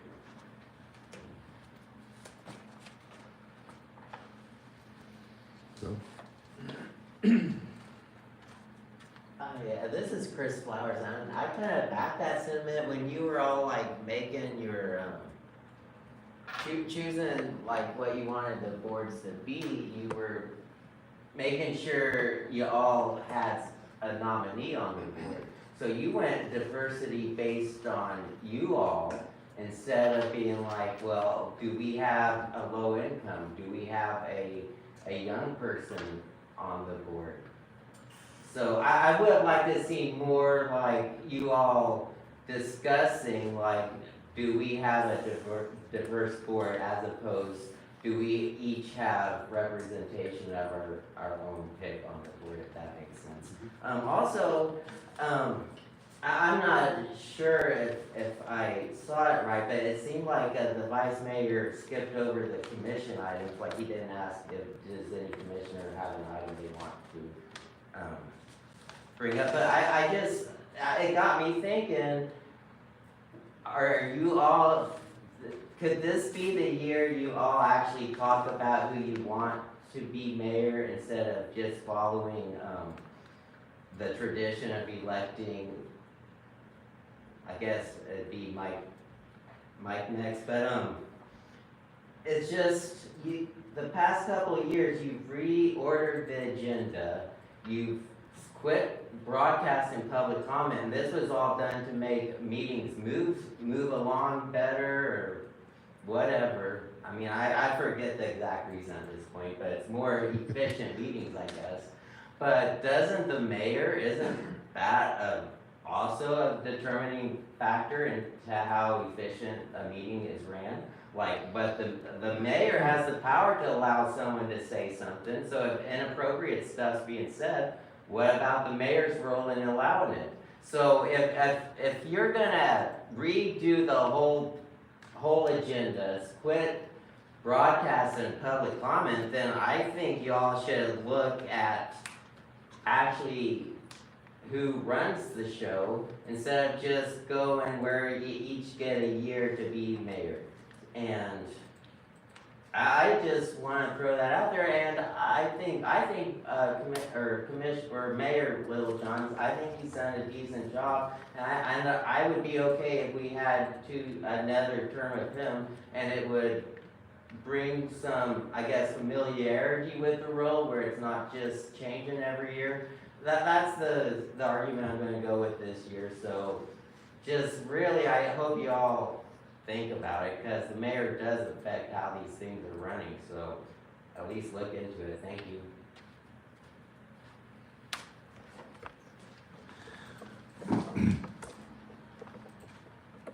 Slid out of that Josh Seiden thing pretty good, didn't you, Amber? I know that there were a lot more than just one other vote. I don't think he had any votes other than yours, apparently. But you go ahead and keep reading whatever you're reading on there. Pay no never mind to what I'm saying, because I don't matter. Neither do the citizens that you insulted and harmed by even naming him to that board, even trying to get him on there. And you treat it as though it was just him, you allowing him to make his case. Go ahead and do that quote one more time here. He applied. I'm giving him the opportunity to state his case as to why he should be appointed. That's not a nomination. That's not a vote for the most qualified person, just like other people have been saying here. What was that? Was that a pat on the back and a career move for him?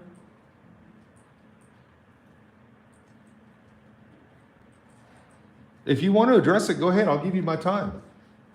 You don't want to address it?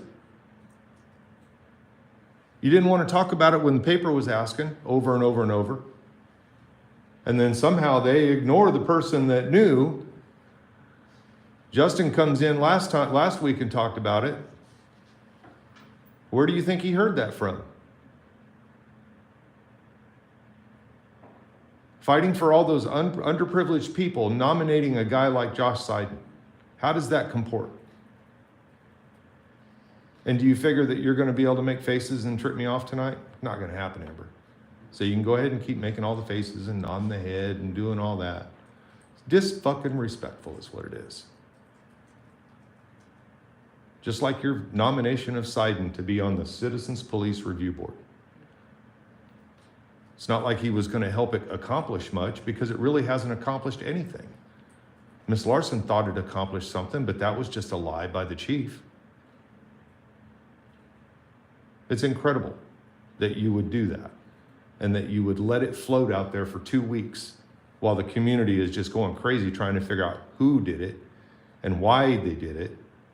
And you sitting up there I'm glad I'm getting all this on video because it's going to be good to slow it down and just show your responses. That's a arrogance I've not seen up here before, with you anyway.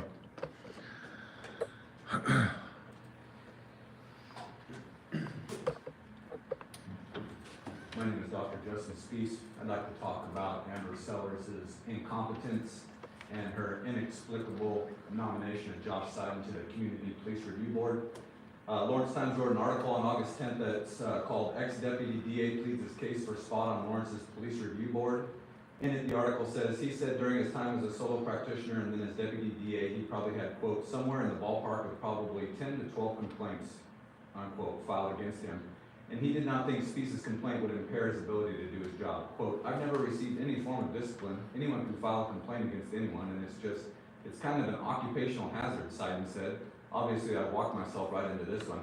So Seiden's dismissive attitude there is trying to lead you to believe that 10 to 12 complaints is not a big deal for attorneys, but it is.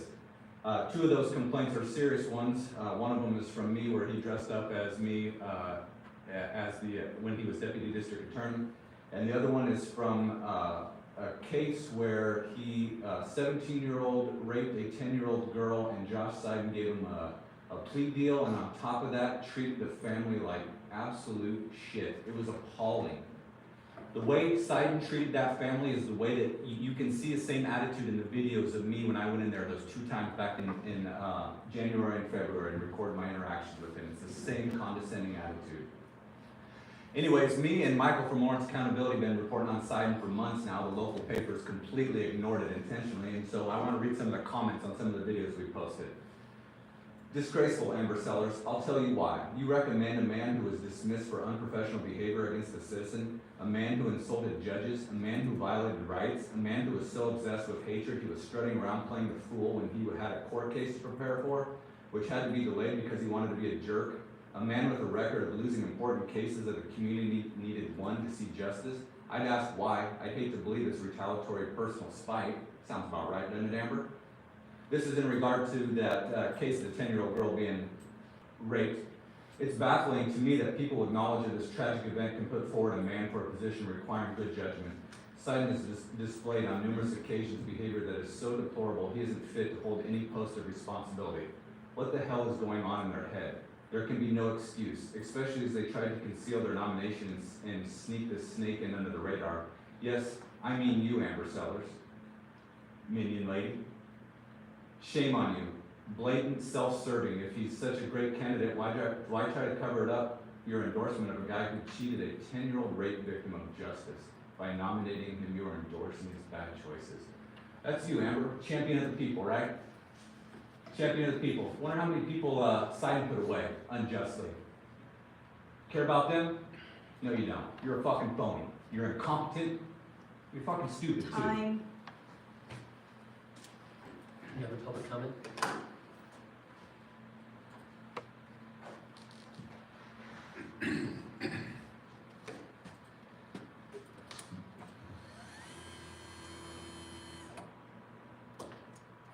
Patrick Ross, 66049.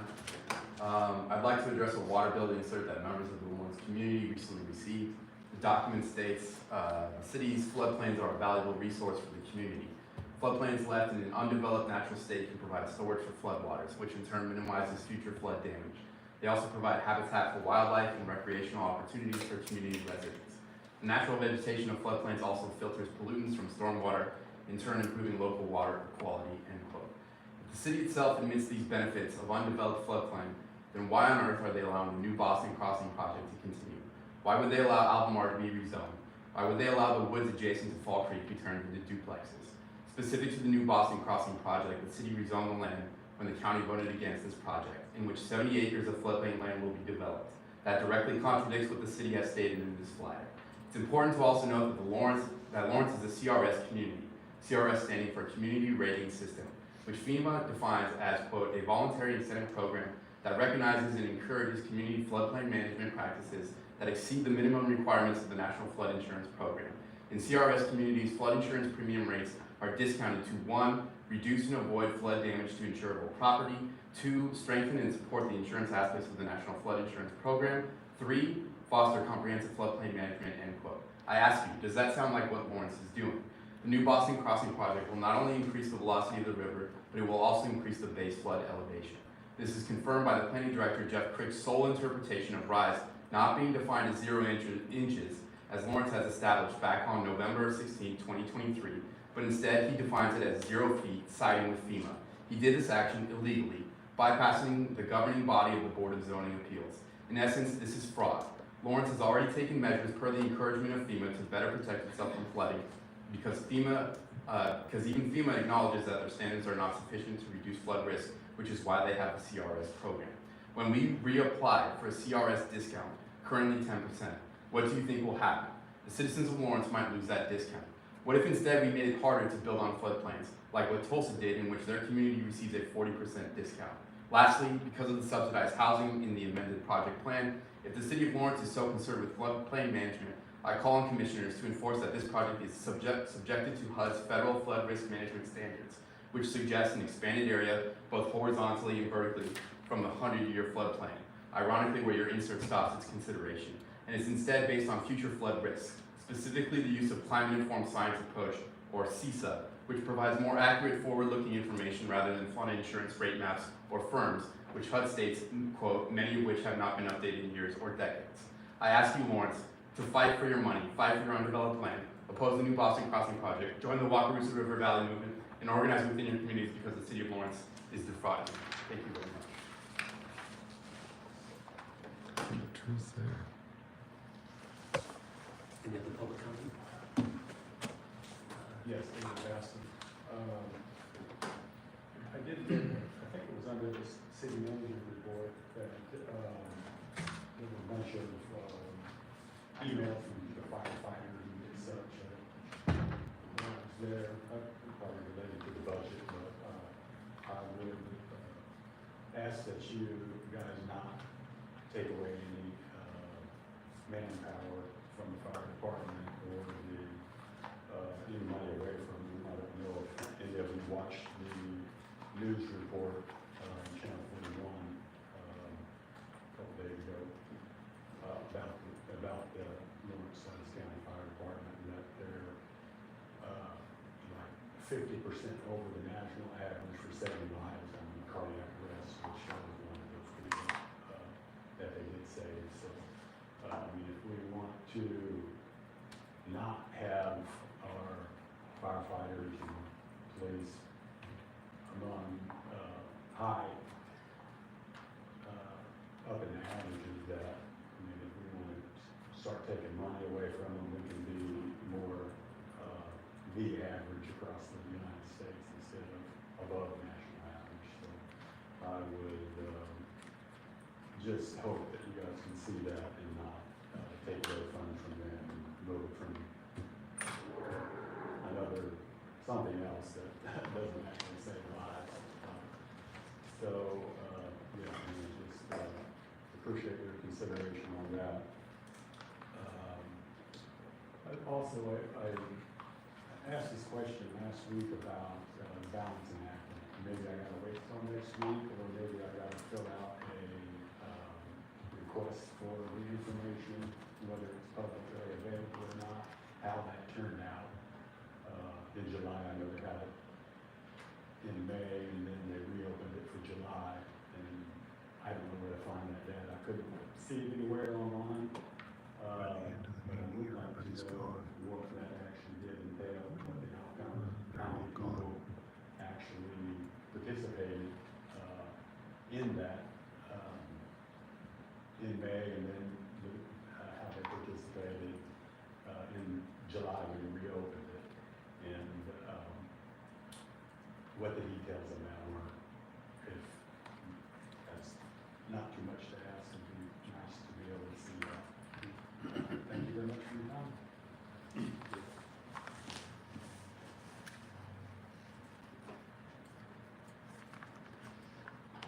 No further comment in the room. How about online? Julie Jones? I just wanted, I apologize, I got excited there talking about the shelter. I'm concerned about, I recognize it was a mess when Mr. Chisholm stepped into it. But I have accidentally run onto people who are living in the shelter that are sharing with me that they have a bed bug outbreak again. And I have 2 Airbnbs myself, and I service people from all over the world. And knock on wood, I've never had an outbreak of bed bugs. So I don't know, with the money we're giving them, why they have an outbreak of bed bugs. And I guess I need to talk to the board about this. I'm not sure who to talk to that about. So Point of that's order, kind this is already talked about. My big new beef thing. Should we talk about this? Is what's really going on out there, because it's not in the budget to look at it to see what's going on, so we don't really know where the money's being spent. I understand some of the staff is pilfering through the homeless people's personal belongings, and they're afraid to speak out. The staff there is afraid to speak out. They're afraid to cross Mr. Chisholm, and so they're sleeping outside because they don't want to be bitten by bed bugs. And so I kind of do want to get into that, but I just don't know who to go to where I would actually get some answers and not get placated. Thank you. Dominique?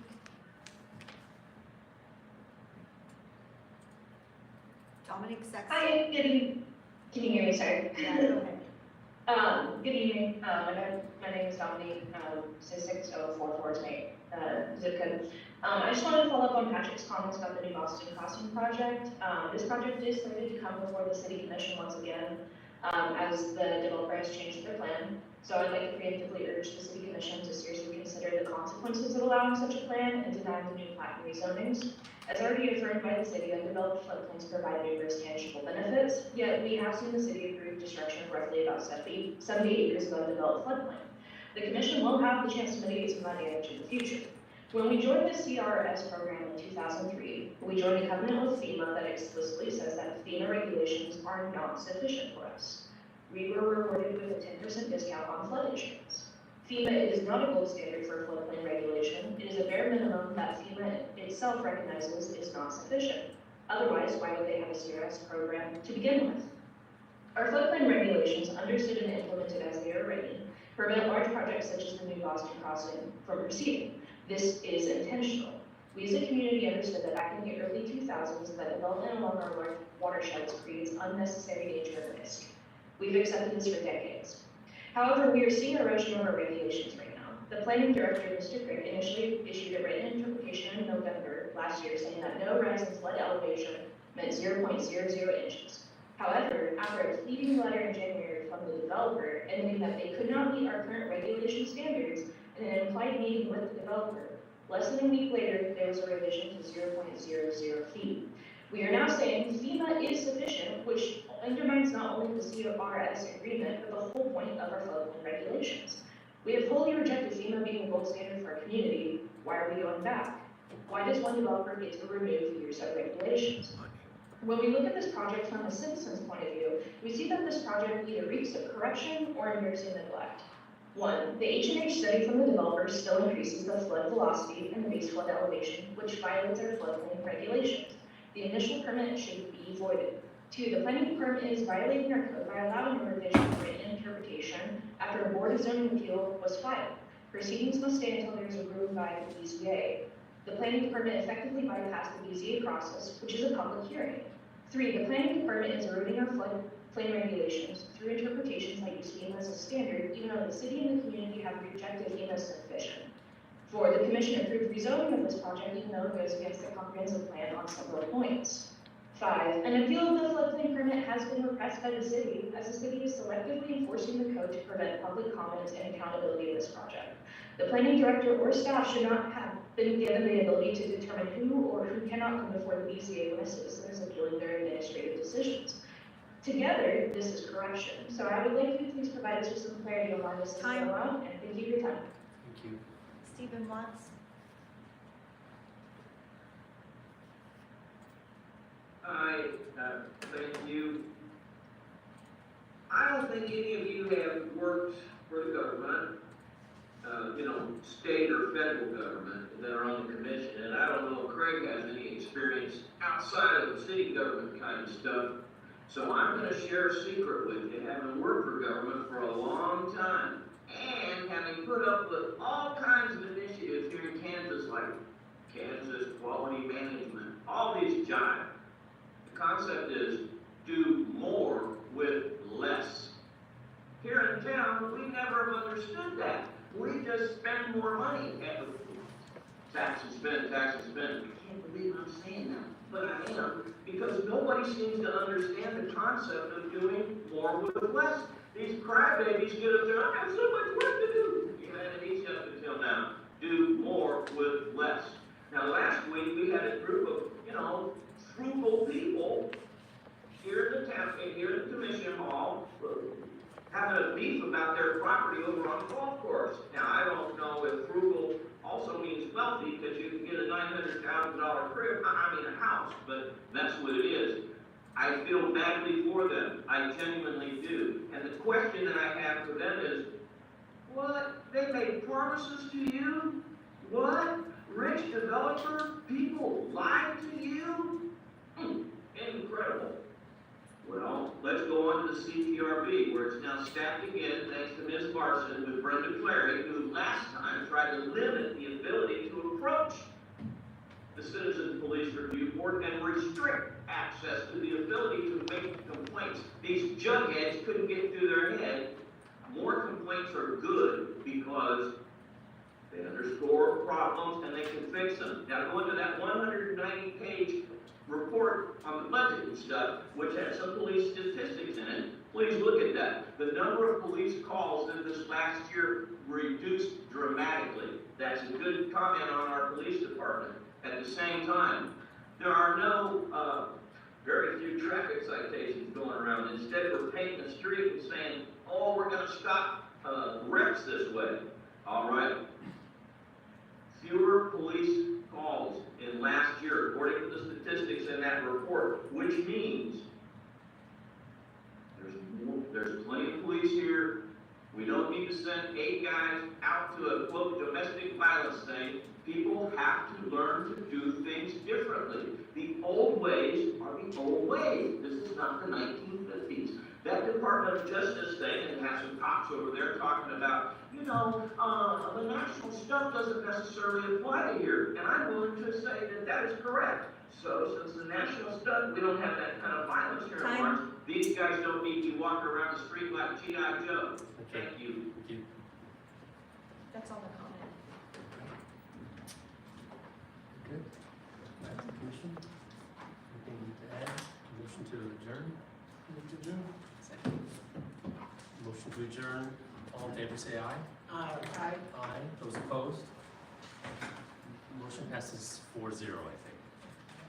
Good night, everybody. Chris, it wasn't efficiency. The reason they did all this stuff to public comment was to shut down the 2 people that are still here at the end of the meeting. You guys have shut down your community by doing that.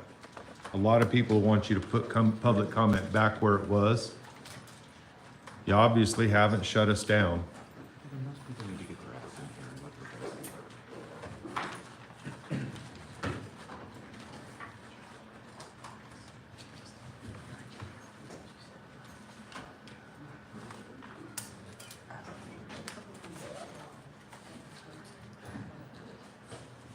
See you later, David.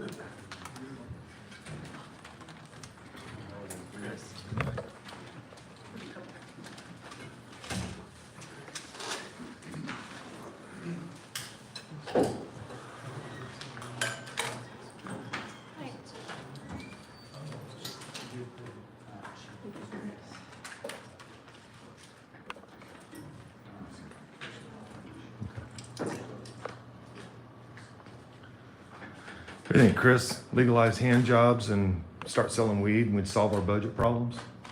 No. I'm just saying it might help, but it's not gonna solve. You were talking about Amber Sellers and your team right now. That's who you're hoping to have right there. That'd be That's crazy.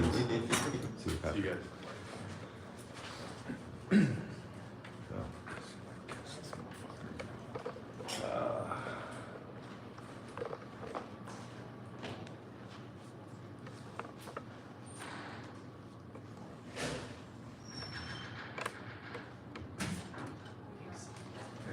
mind if I ask you a question? Sure. Hey, so the previous commission, so you were just allowed about the previous. I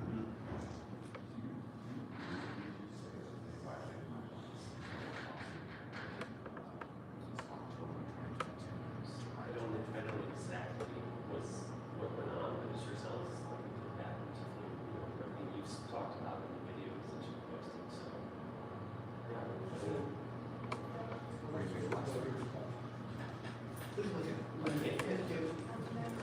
We go from cut it in half.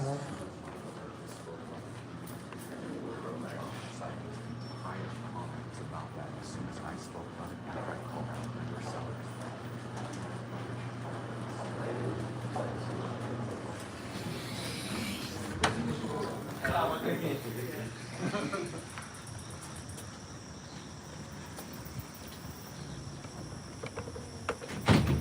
Tell Josh I said hi, Amber.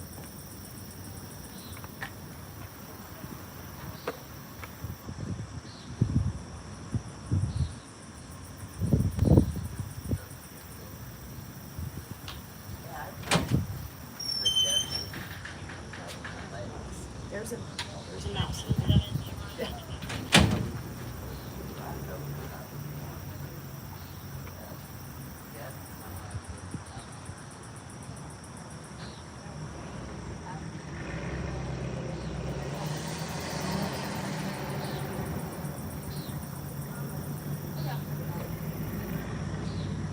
See, that's a leader able to stop and talk without being a jerk, I would bet as well.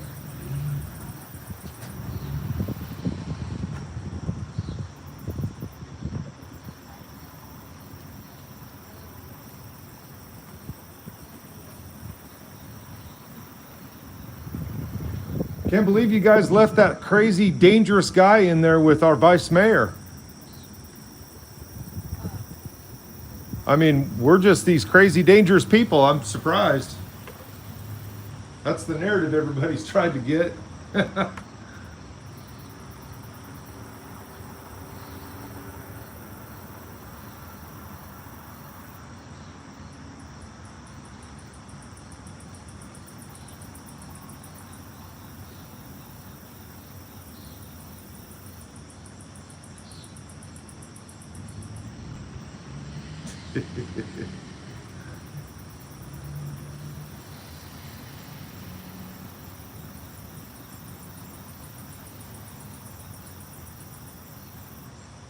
They're not going to acknowledge any of their favors that they get. That's part of the game. And I don't know why this little thing was worked out to where Amber got to get off so easy with that. Putting signing up for the CPRB, that was just insane.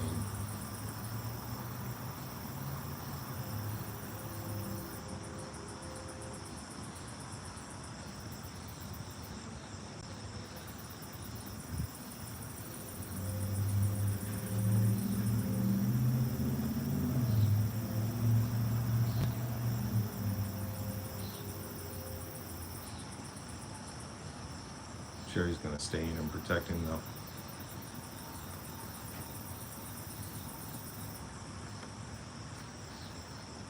What are you gonna do?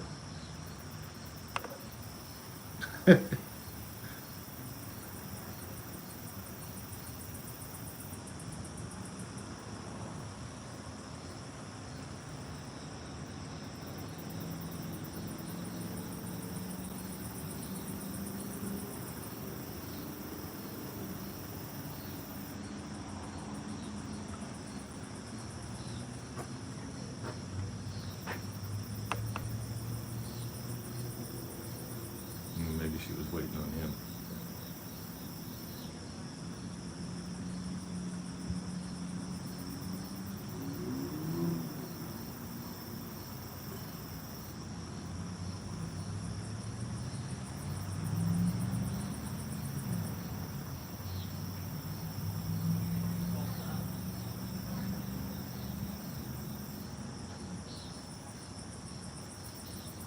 Well, I kind of wish I hadn't walked out with them. I'd like to be in there listening to that, but that door's locked. She's not gonna let me come in there.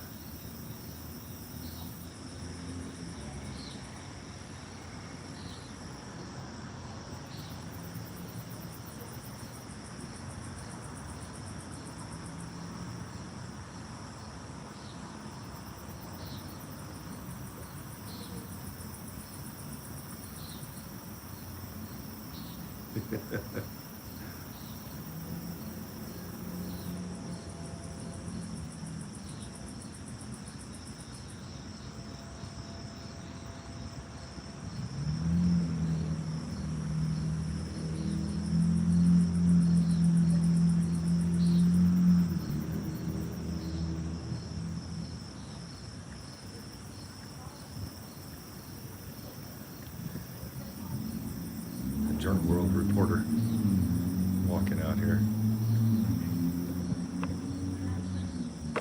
Hey, tell Condi I said he's a pussy for not reporting that stuff earlier. Night, Vice Mayor. I don't want to be wrong. Does that make sense? It does. I appreciate it. I mean that. So, I mean, just because everyone else is doing it wrong doesn't mean I don't do it. Right. Thank you. All right, Mike, I appreciate it. Have a good night, Mike. Oh, I bet he's waiting for me now. Okay.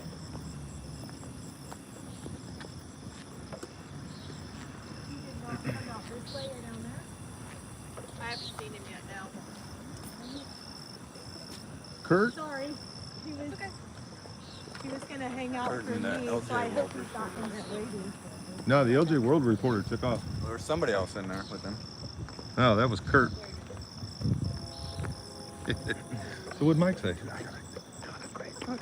Nice. What do you say? He says he thinks from what I posted and it sounds. My question was, Good, Mike, what? turn this. Are you still Yeah, live we're streaming? still live. So I said, Mike, mind if I ask you a question? There's Officer Shelby right there.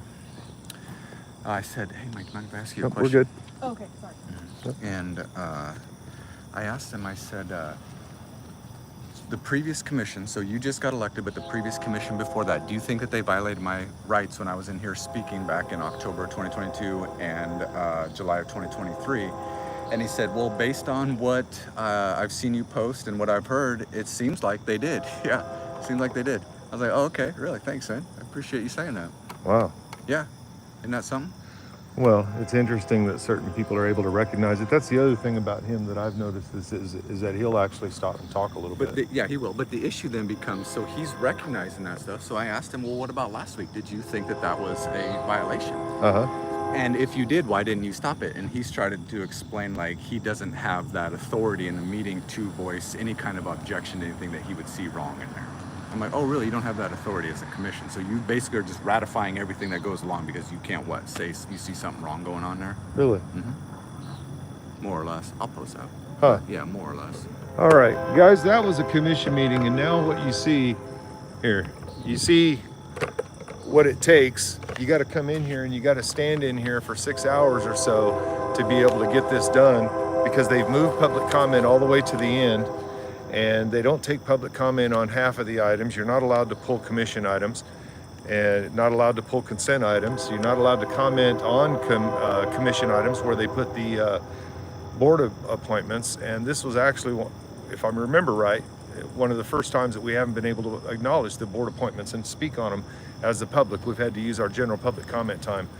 But so if you want to attend a Lawrence City Commission meeting, come planning on spending about 4 or 5 hours here, or write your city commission and tell them they need to put public comment back to the beginning where it was before they tried to stop us, and we're still here.